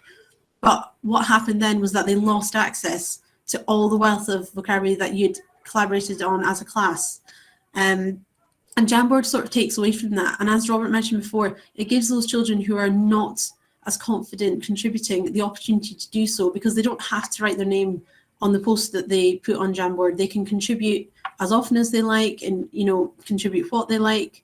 And it's a really quick and easy way, because what you'll tend to find is if you try and do collate a word bank on the board, you'll probably have the same 4 or 5 pupils contributing all your vocabulary. So this is a really excellent way to make sure that everybody contributes. Another thing that we use an awful lot of is Storyboard That. That's pretty self-explanatory. It is a site where the boys and girls can make a little visual representation of each part of their story. I mean, you could use it for a number of different types of writing. We tend to use it for our creative pieces. This is an example from one of my children in my class who wrote a story about going to a football camp. It was great, but what was particularly good about it was the fact that he'd been off for a period, so when he came back he could actually remember what his story was meant to be about. Because quite often I find the difficulty with creative writing is actually just coming up with the ideas in the first place, whereas storyboard that not only gives them a sort of beginning, middle and end very clearly, it has options of different backgrounds, so instantly it's sort of almost suggesting a setting, suggesting what the character might look like, and they can select from it. So that's been really, really helpful for some of my learners in my class. Google Slides and Google Docs, we use these almost every day. Quite often Google Docs is very helpful. We usually tend to write on a jotter first and then redraft on Google Docs. However, what I would say is a really good exercise when it comes to read and write is quite often I will get my children to type their writing out in a Google Docs, and then we will select a piece, or they can do this with a partner. I will ask them to highlight it using the read and write tool and get it to play back. And what they will tend to find is if they haven't put the correct punctuation in, the person reading it almost sounds like they're running out of breath. So we've had a few practices of this now with a correctly punctuated piece of work, so they can hear the difference and hear the pauses, so they know what the aspiration is in terms of helping them edit their work. So that's been a really effective use of reading and writing within my class, and it's been really helpful for challenging my really able writers as well. So worth thinking about ways and means that you could use for that. Soundtrap, we've used Soundtrap most recently to create jingles, but one of the other things that they quite like to do is if they read a part of their story, then add sound effects. That's been very popular as well. I think I've got one here. I think this was a poem actually, if I remember correctly. We'll see if this one plays. So the child wrote a poem and then we added sound effects. The sky is dark and the ground is white. The world is peaceful on this wintry night. No one around, not a sound to be heard. Not a laugh, not a car, not even a bird. For a moment, it's just the snow and me. I smile inside, I feel so free. A lot of enthusiasm there at the end, I'm sure you'll agree. Just another way to bring their writing to life. And Soundtrap is a really interesting way to do that. So again, another thing really worth exploring. And it's something, Soundtrap particularly is one of those apps that you could use really at any stage, depending on how inventive you were with your use of it. Book Creator is one I just clicked on there. I know that you'll be doing a bit of time on Book Creator over the next little while. Again, another really brilliant resource. So what I tend to use this for is once my pupils have redrafted and typed up their writing, and I would suggest that they do this on a Google Docs first, because what will happen inevitably, if not, is they will type into Book Creator, go away, make a mistake, click on something, and they will lose it. Whereas at least if it's on a Google Docs and they're just copying and pasting, there isn't the possibility that they're going to lose all their work. Book Creator is a really good tool. It allows you to create a digital book. My children have used it for a number of different types of writing. It's really helpful, particularly for newspaper articles, I find, because it provides you with templates for different kinds of writing. It's got one for comics, it's got one for recipe books, huge list, but particularly newspaper articles because they're quite difficult to structure. This is an example of a book that we put together during lockdown. It is an example of some of the poems that the children made. So they have their poems here, and then you can see they've added images to bring their poetry to life. The possibilities for this are enormous. I actually used this for one of our yearbooks during lockdown because it was at the point in time where we weren't able to get the pupils in to hand out the yearbooks. So we did a digital one and we actually shared that with them, which was quite nice because I guess they could distribute that as they wished as well. So a huge number of possibilities with this particular one. Doorways Online I've included from the perspective that if you have a younger class and are thinking of writing, a lot of your writing in the initial stages very early on in primary one will be focused on letter formation. And this is a really useful tool. It's actually quite a nice one when children come in. Most of the interactive boards will host this well also. So if you have this as a morning activity, it can be quite fun, but it allows children to trace essentially. So particularly with touchscreen devices, this works really well. But it's a very basic tool, but it's a really useful one for letter and number formation. So if you're somebody you're teaching earlier stages, or perhaps have a child who has maybe an additional support needs and needs a little bit of practice, I find that to be a really useful tool in the past. Spelling, those of you who haven't had a look at WordWall before, really worth checking this out, particularly for things like spelling. I often find that spelling, there isn't a huge amount to support spelling in the way that there are for things like maths, for example. But I find that WordWall is a really good way to create different games. So this is a site where other people have made up little games linked to different aspects of learning. It does allow you to make your own, which is quite helpful, because it means that you could make an activity that has the spelling words for that particular week. And then all you would do is you would copy and paste the link. Let me just show you one. So friendship and speaking, let's go with that. If you wanted to add this game to your Google Classroom, all you would have to do is copy the link at the top here. And then in the section where you created an assignment and you could add a doc, you could put in a YouTube video, you could add a link, you could pop that link in there, and that would be a spelling activity potentially for your children. In this little community section here, what I would suggest you do is you type in the sound that you're searching for, but this isn't limited to spelling. You can find almost anything. Every area seems to be covered on this particular website. Again, you can create your own. I would suggest that the only thing to be mindful of that is you can only make up to 5 before it will say that you can't make any more and you have to pay for it. Which brings me to the other point. All of the apps and tools that I'm looking at today, none of them are ones that you should have to pay any subscriptions for. So if you got to that point in it, I would suggest that maybe you're not quite looking in the right place, or I don't know, maybe they've changed their settings slightly. But none of these are ones that you should have to pay any money for. Spelling City, again, you put in the list of words that you're looking at, or your pupils do rather, and then it will create sort of 4 or 5 different games for them. These particular sites embed really well into documents, digital documents like Padlets. Some of you might have come across Padlet before, some of you might not, but these ones here that you can see my mouse over are the ones that WordWall have generated, and they upload really well. The reason I show you this is obviously thinking of the fact that we've had a sort of home learning and then blended learning experience over the last little while. It's helpful to know of some ways that you could organise a digital timetable. So that's how I chose to do it for one of my particular learners. Those particular spelling sites embed really well into this. Right, maths. The thing that I would say when it comes to using technology with maths is the skills and the concepts for maths still need to be taught really explicitly prior to using these. They are really good support, but it's really important that the children have a really good foundation and have a good understanding of the concept, and these I would use more as consolidation. Top Marks Daily 10, a brilliant tool for a couple of different reasons.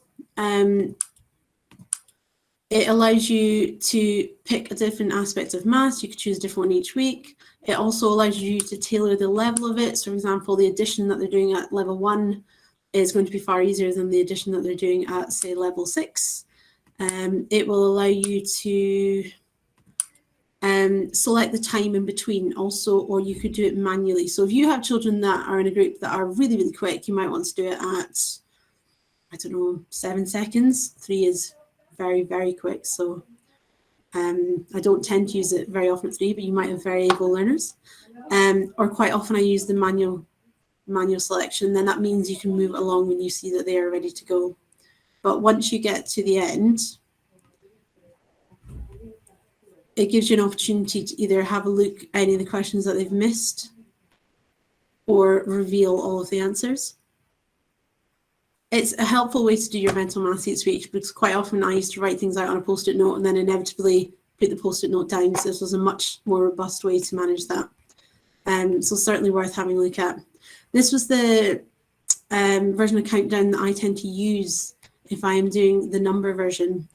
There is a link to that, but I think to see the picture of it's fairly self-explanatory at the moment. They're given a number, they have to use these numbers to see if they can achieve the digit that's in the white box.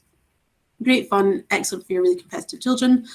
Prodigy and Sumdog are quite similar in that they're both maths games that progress. Prodigy is in particular popular with my class, and you get a sort of little character, and then you gain points and money, and the character sort of grows and evolves. I think it looks a bit like a Pokemon.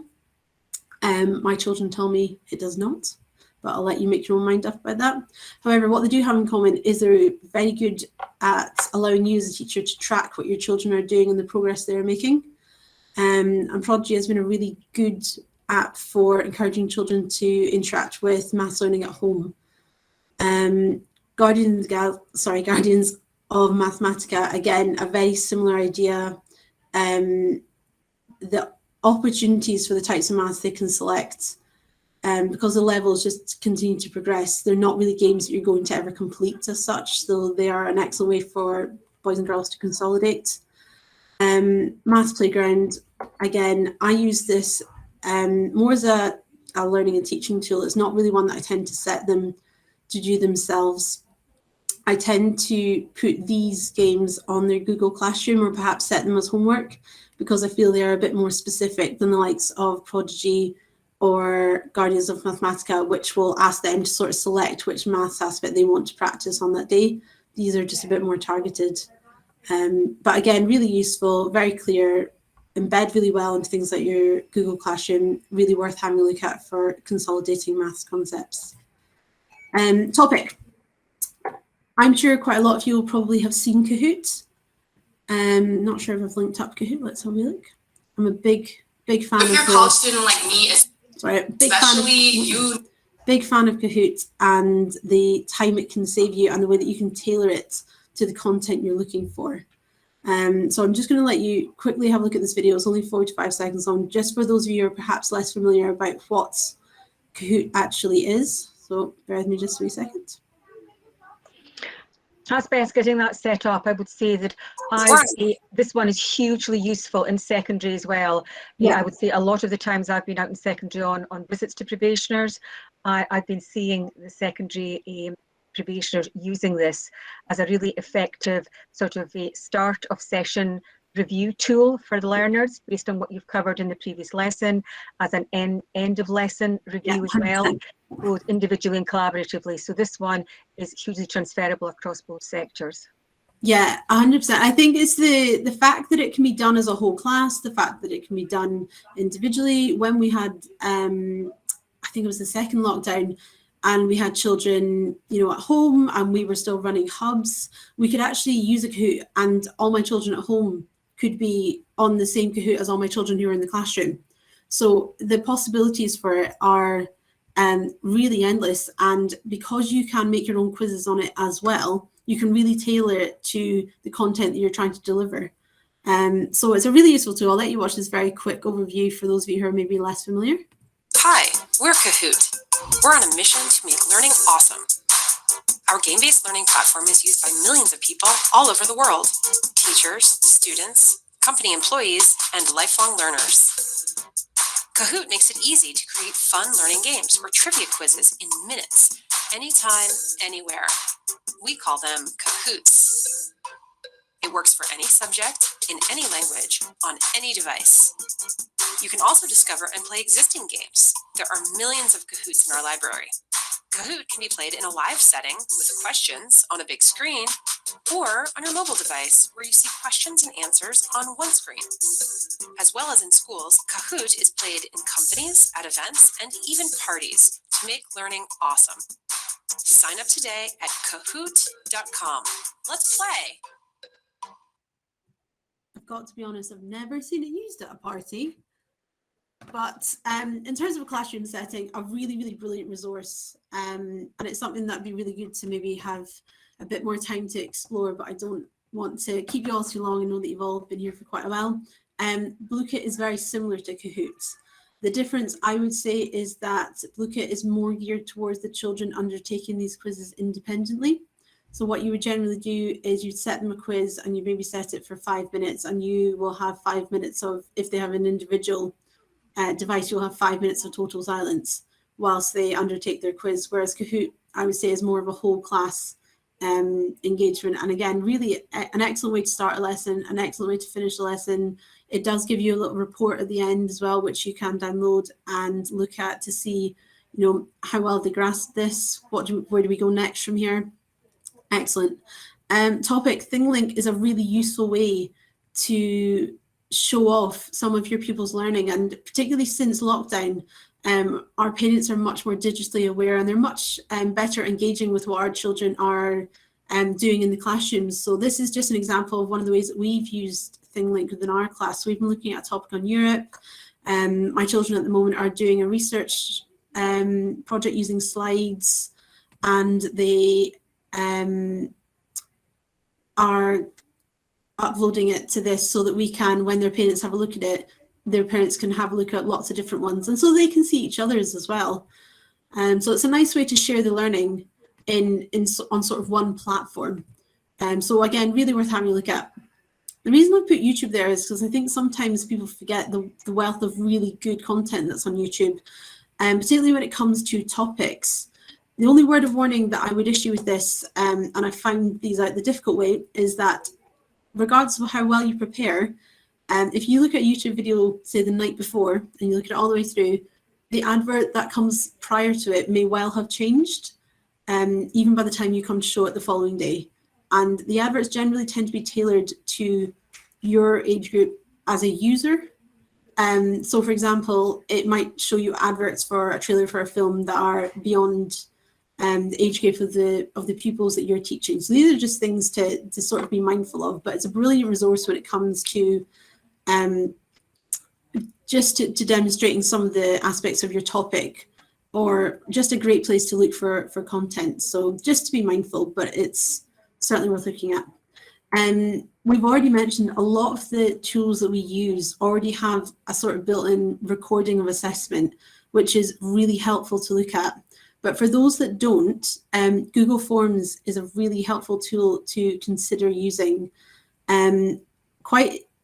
I use it often as an exit pass. Jamboard is one I use interchangeably for that reason as well. It's a brilliant way to gather information. I know that some of you are doing a probationary inquiry.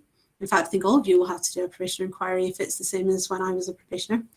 And the evidence gathering for that might be in a number of different ways. It might be that you're doing photographs, it might be that you're doing testimonials, it might be that you're gathering evidence in terms of pupil work or pupil voice. But if you're doing anything regarding a survey, a Google form is a really useful tool for any data gathering task that you might have. I quite often use it as an exit pass. I'm just trying to see if I've got one up here to show you. So one thing you learned today, did you feel prepared for today's lesson? It's a really quick and easy way to get some feedback. And this could be feedback from pupils, this could be feedback from colleagues. You could use this in a number of different ways. So I think it's just really important to be aware of it. You can look at the responses, and the responses will look something like the graphs that I have here. And again, thinking about not only your digital day, but about the inquiry you might have to do, the data that it produces, it gives you an opportunity just to copy the data straight onto a document. So I think you might find that an invaluable tool later on in your probationary year. I know that your inquiry isn't something you necessarily want to consider right now, but worth thinking about. Right, last thing I promise. When I was thinking about what do I wish I had known before I started my probationary year, one of the biggest things that I have found most useful and quite a recent discovery is Wakelet. Now, the reason that I'm talking about this is because you will probably find that over the summer, you're busy trying to plan ahead for what your potential topics might be, for some of the outcomes that you're looking to cover in your first few terms. No doubt when you're perusing online, you may well come across quite a lot of content you think, that's really good, must remember that.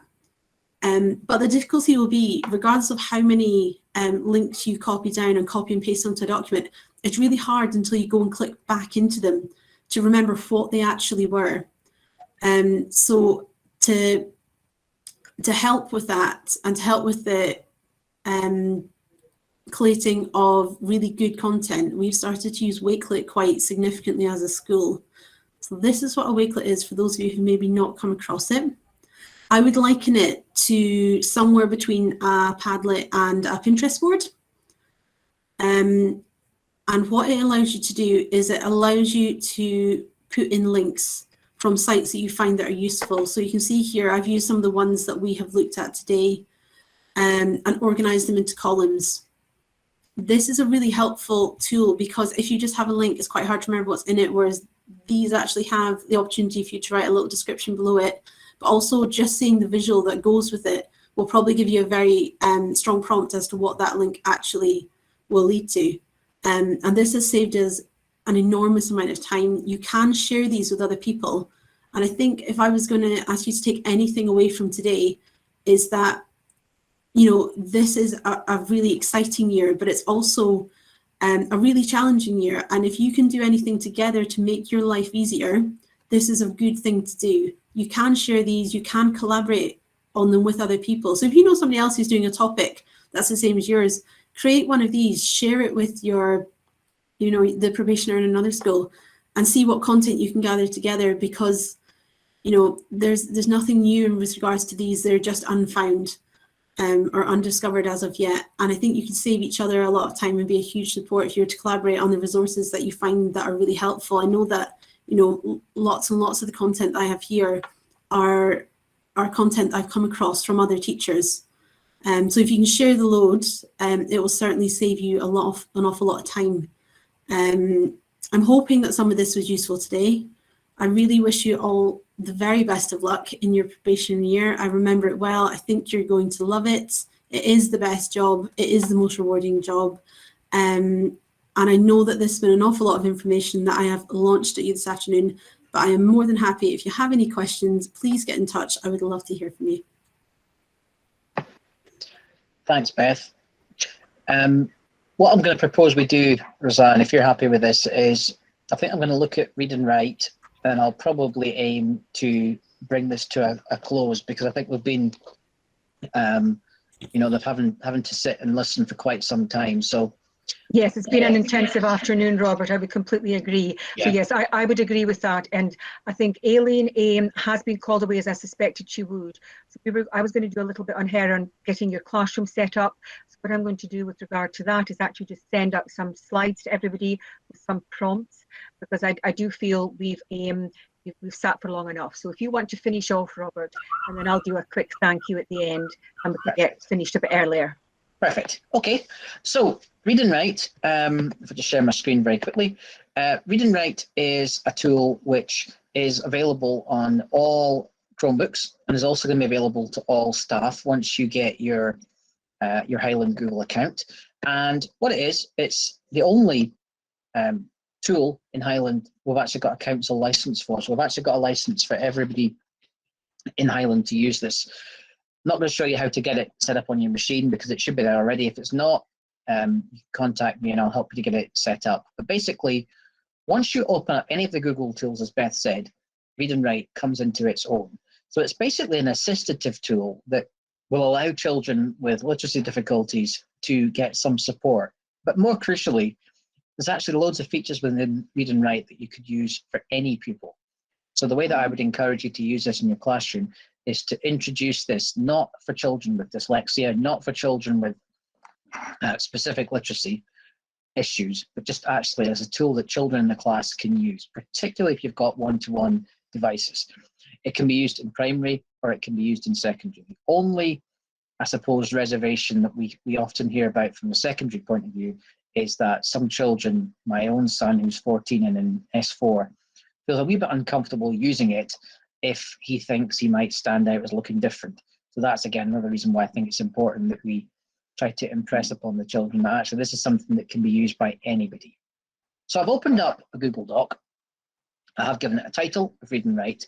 There are some tools in Google Docs that you can use automatically to give it a kind of extra edge in terms of it being accessible, but I'm just going to launch straight into read and write. You'll find it in that top corner up here. It's the little jigsaw piece. When you click on it, it will appear as a toolbar. And these are all the functions that you get with Read and Write. I'm going to rattle through most of them just very quickly. So I want to imagine that you've got a child in your class, and again, it doesn't matter whether it's primary or secondary, and their task is to do some writing.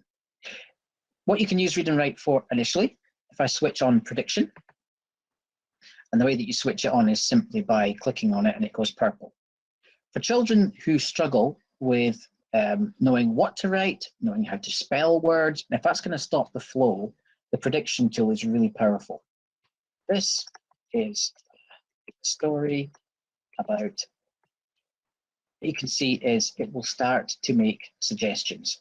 And what you can do is you can decide to pick the one that you want and click on it, and it will add that to the text.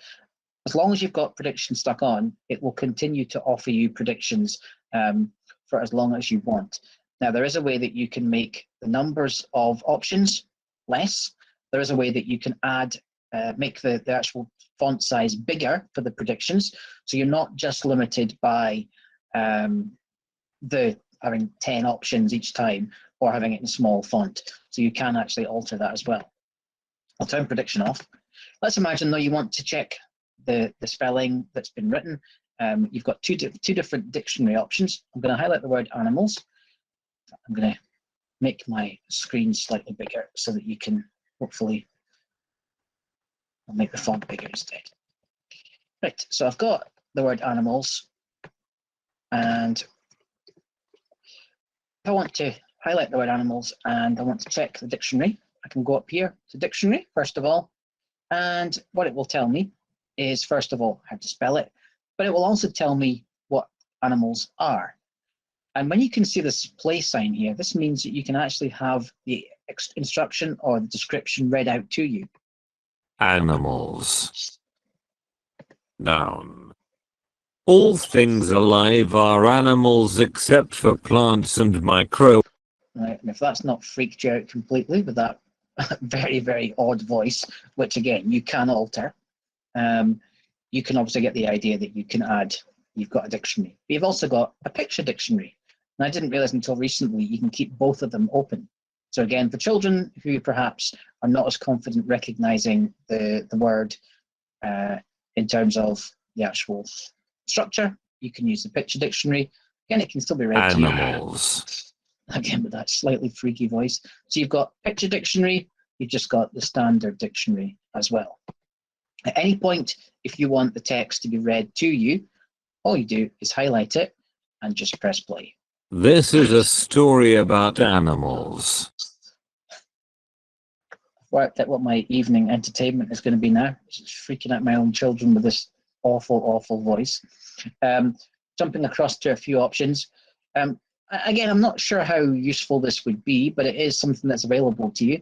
Let's imagine that you'd written your entire story and you wanted to convert the story into an MP3. Perhaps it was to listen to it in a different platform or to perhaps upload it onto a profile. Just press, highlight the words, press Audio Maker. It will create the audio and it will download the audio.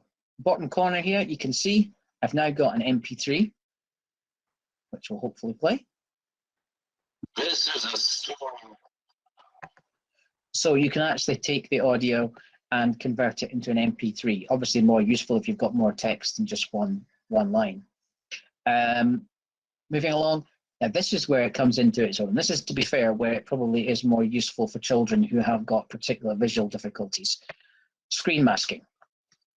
What you can do here, which makes this just so powerful, is obviously at the moment I've got a screen reader and I've got a screen mask. However, this can be personalized down to the nth degree. I go into settings here, and what I can do is I can click on the background color that I want. Let me just see what's going on here. Not sure why it's not letting me change the background.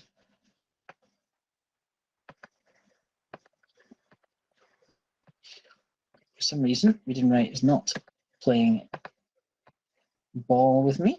Let me just turn the screen off again. No, for some reason, the different colours are not able to change. It must be having some sort of issue at the moment. Usually, you're able to convert this and change that screen reader to whatever colour you need. You can change the opacity, so you can change how bright or otherwise it is. You can change how bright the reading light is. You can change how long the reading light is. In other words, you can make it so the light is just a short amount of time. Usually, as I say, you can change the background colour to whatever you want. I've no idea why that's not working just now. But basically, if people want to or responded better to having, say, a yellow background and a blue reading light, they can personalise this to suit what works best for them. This is also the section where you would go in to change the language. So again, you can go in and change the language that the kids can hear when it's been spoken. This is also where you can change other options, such as the speech up here. So you can have it so that it is in English male Daniel, you've got Scottish female Fiona. You can change the speed with which it speaks. You can have it continuously. You can have it speak on each word when you click on it. Loads and loads of features that you can pick, which would make it personalized. The prediction bit I was telling you about, you can change that from having 10 words to having just 3 words. And you can also change the text size. So if I was to go back into the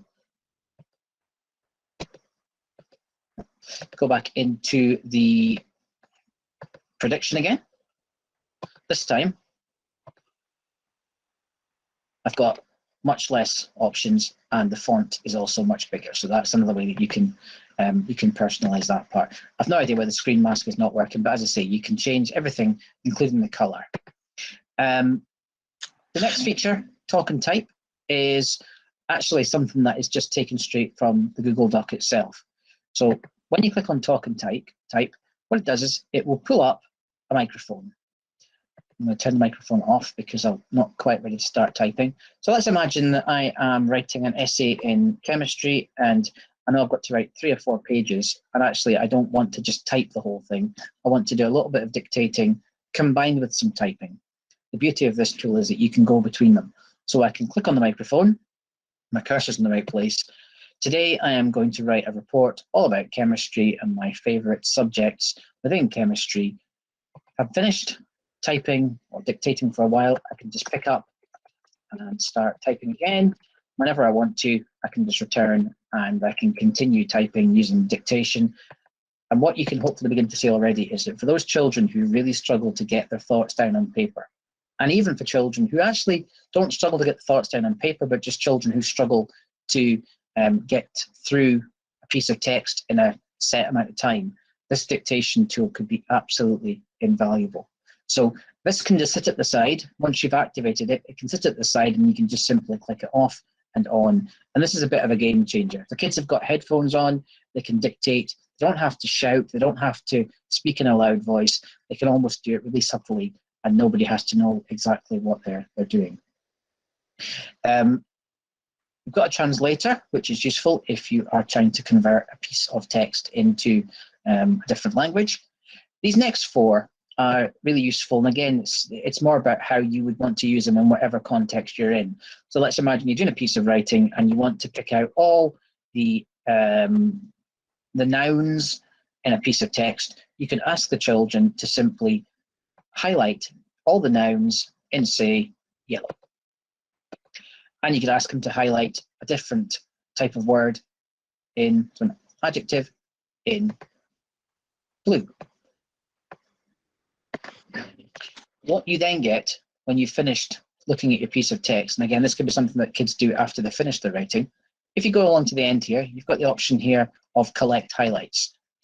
And what it will do, I'll press OK, it will actually create a separate document with all those words collected onto a separate doc. Now, obviously, I've only chosen 2 words, so it's a little bit of it's not quite as powerful. But if you imagined a whole 3 or 4 pages and the kids were just highlighting the words that were important to them, using that collect the notes, they could actually have a set bank of words that they've taken from a piece of text, either their own text or somebody else's text, and they've gathered them together.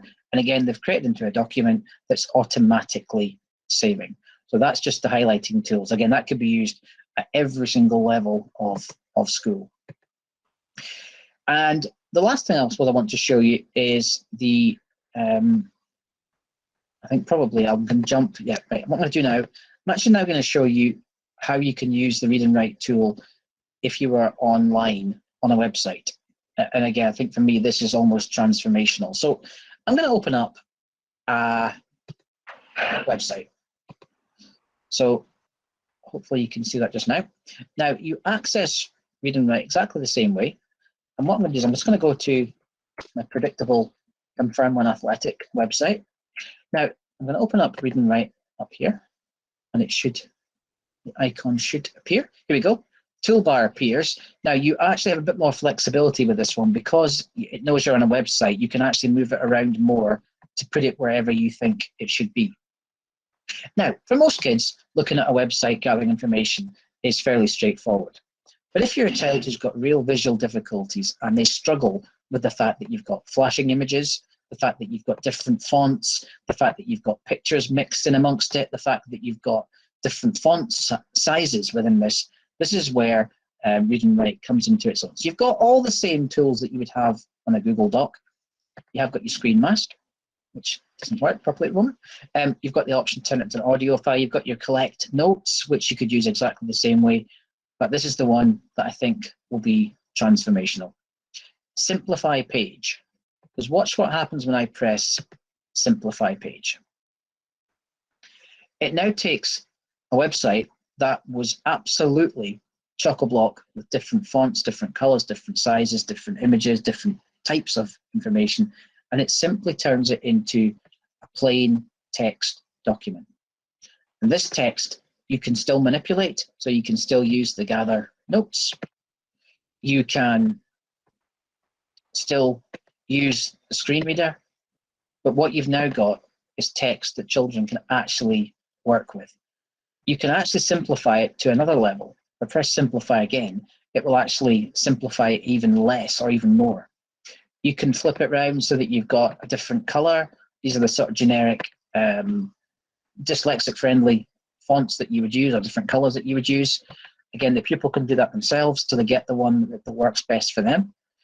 They can also change the font to one of the fonts that, again, are considered to be dyslexic friendly. They can change single line. They can change the size of the font. But if you look back at the website as it was originally, compared to what you've got here, this is something that absolutely for children with literacy difficulties would be a game changer. But even if you wanted children to be able to take the information from a general website, convert it into something that they can actually use, you've then actually got something that you really can start to work with, and just makes it so much simpler. And yeah, as I say, from my point of view, I think it's a bit of a game changer. Beth, anything to add about read and write? I think that's probably enough for read and write from me. No, I think you probably covered the key things. Like I said, I think as an editing tool, it's quite useful even for those children who don't, necessarily have a specific literacy difficulty. And those strange voices that you talk about, when we edit them, and like I said, they don't have the punctuation correctly, they sound ridiculous, but actually it makes for a really engaging lesson. So how can we make something that sounds really ridiculous sound a little bit less ridiculous? And it's quite good as a whole class example. So yeah, I think there's lots of opportunities to exploit this for our children who really struggle, but also our children who need to be stretched a little bit. Yeah, and the key thing about read and write is that it requires a little bit of input to actually show the children how to use it. But once they've seen how to use it, and again, the benefit you're going to have is the fact that many of the children that you teach will already have used it before. So it's more about reminding them. It's then there's something for them to use as and how they wish. So, in your fourth year French class, if the children are using some of the read and write features, they can be doing it on their Chromebook without anybody else having to know.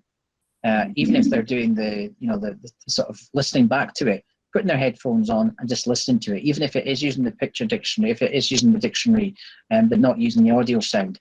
But particularly powerful, as I say, unfortunately, the part that didn't work fully was the screen reader, because that is the equivalent of what used to happen years ago when you had your overlays that were this complicated and really clunky coloured sheet that you put on top of a book so that the child could actually see it, because children with dyslexia often struggle with the background. That white background doesn't work for them. So that is something that they can use in their own time, subtly, without having to worry about it. It's also available at home. So of course they can go home, they can use it. There is training which I can send you or send Roseanne, which parents have actually had. It's been well over 2,000 parents have viewed this YouTube training that we did around how to use Read and Write to support your children. There's a tool that in effect is being used by parents to support pupils. It's been used by teaching staff to support pupils, and it's been used by pupils themselves independently. I think it's the inclusivity of this, isn't it, is the thing that makes it most successful.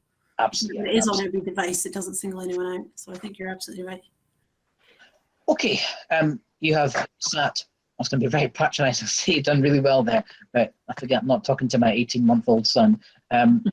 Really well to sit for all that time. A lot of information. It really was genuinely meant to be a whistle-stop tour. So if there's something that you haven't picked up today, it's probably because you weren't really necessarily intended to get it. It's more to, I suppose, give you some curiosity, let you go off and have a look at some of these things. I will put together a Padlet, which I'll send to Roseanne, of links to training, which you can have a look at if you're desperate to get going with this before we come back in August, because there's much more in-depth training, usually about 30 to 45-minute training in video form that you can use for everything that we've talked about today.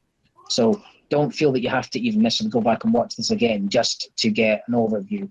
There's much more specific training available to you. Okay, I'll hand over to Roseanne, and thank you for listening. Thanks very much, Robert and Beth, and really welcomed your time this afternoon. And I'm sure everybody in the room has either had some consolidation of things that they've maybe been using little bits and pieces of during placements, if they've been in schools that work with the Google suite of tools, as well as the others that Beth in particular spoke about, and others you're coming to it for the first time. So obviously it's going to be another sort of 7 to 8 weeks until you're in front of your class. So we're not expecting you to retain all of this knowledge and understanding at this point in time, but what we will do is give you a copy of the PowerPoints that Robert and Beth have shared. Robert will very kindly give us the Padlet training links to any of you who do want to do some work over the summer, but that will always be available to you post-summer as well if you want to get back into things again. And then we are running 2 sessions, one in term 1 and one in term 2, on the digital tools, and information for that will be up on our CPD or professional learning calendar that you will get access to when you start at the beginning of term, but more of that in August. So what I would do, if any of you want to reflect on what you've done today, we'll also put the recording links up as well, and once we have your Google accounts established for you, I will be creating a Google Classroom for probationers, and the links to today's recording will be within that area, and you'll start to become familiar with the use of the Google Classroom from a learner's point of view, as well as hopefully all of you setting up your Google Classrooms for your own class or classes if you're in secondary. But I certainly use Google Classroom to save all the materials for probationers, because you're in and out of a Google Classroom on a daily basis, so it makes sense to have the probationer information there as well. So a big thank you again to Beth and Robert. I'll put out some stuff about setting up and thinking about the beginnings of your class, be it your secondary classes or primary, over the next week or so. And I'll also put some further information out for professional learning, things that you may wish to dip in on over the summer, for those of you that want to take some time to do that. But again, it's purely ideas, because every year I get emails saying, can you give us some ideas or links to this, that or the other? So I'd rather make it available, and you either ignore it and have a dip into it after August, or some of you might decide to sit on a beach or something and do that this over the summer as well, but that's entirely up to you. But again, a very, very big welcome to all of you to Highland. Delighted that you'll be with us in this very small select group of 65 of you. And I look forward to seeing hopefully as many of you as possible at the half-hour slots that I've arranged for the 30th of June. And if you can't manage those, don't worry. We will hopefully see all of you on the 12th of August at between 9 and 9:30 for sort of registration, and a 9:30 start at Milburn Academy in Inverness on Friday the 12th. And for those of you, as Beth has very much promoted as well, the Cooperative Learning Academy, it's a great 3-day event. It will be in that same venue before. I may try and pop in for one of those days, but if not, it will be being led by Mark Jones and some of his colleagues, and it will be a super event. We're hoping for decent numbers there, and if a lot of you sign up, plus some of the current year's probationers and some other teachers, it should be a great event, and we will learn a lot from that. The one thing I'm afraid I cannot support with, I wish I could, is accommodation costs for any of you who don't live in the Inverness area and need to come over for the 3-day event or would like to do so. What I would suggest you try and do is find out somebody on the probationary group this year who does live in the Inverness area, and see if you can basically find a bed with them, take your sleeping bag and crash in their lounge or something, because I know that accommodation in the Highlands is not cheap during the summertime, far less any time of year, to be honest, because it's such a popular area these days for tourists and for the 500 and all of that. So just see if you can network between each other to see if you could come down on that Tuesday until the Friday, till the induction event, but actually have as little cost as possible for those of you that can't naturally drive from, say, Skye over to the event. But if you can't join because of the reasons of transport and cost, I will completely understand that is a challenge for you. I just don't have a training budget to support that, I'm afraid. Wish that I did. So try and find more creative ways to do that. So if people don't have any further questions at this point, we'll finish at 1:45. That's 15 minutes early because you have had a long afternoon. Lovely to see you. Look forward to seeing you next week, most of you, and then face-to-face in August. And you'll no doubt have opportunities to meet with Robert and Beth throughout the year as well. Okay, so welcome again to Highland, and be very positive about, although it will be exhausting, a hugely rewarding and enjoyable probationary year next year with us. Okay, folks. Before you all go, guys, on the chat, I've just put in a link that's not got specific training, but it's a link to a website we've got in Highland where all the training that's ever been posted is on there. What I will do is I will pick out the ones that are the most effective. But if you look at that link that's on the chat, which is the Highland Digital School Hub, that's the front page for all the trainings. If you're looking for something on Google Classroom, on Google Meet, everything that you need is on that one here, which I'll just post again at the bottom of the board. But I will send the Padlet out as well. But this is just if you want to get started immediately. But don't worry if that's not your priority just now. Okay. Absolutely. Okay, folks, thanks very much again, and I hope to see most of you next Thursday at one of the 30-minute slots, okay? Bye-bye, folks. Thank you. Have a lovely day. Yes, you too. Bye. Thank you.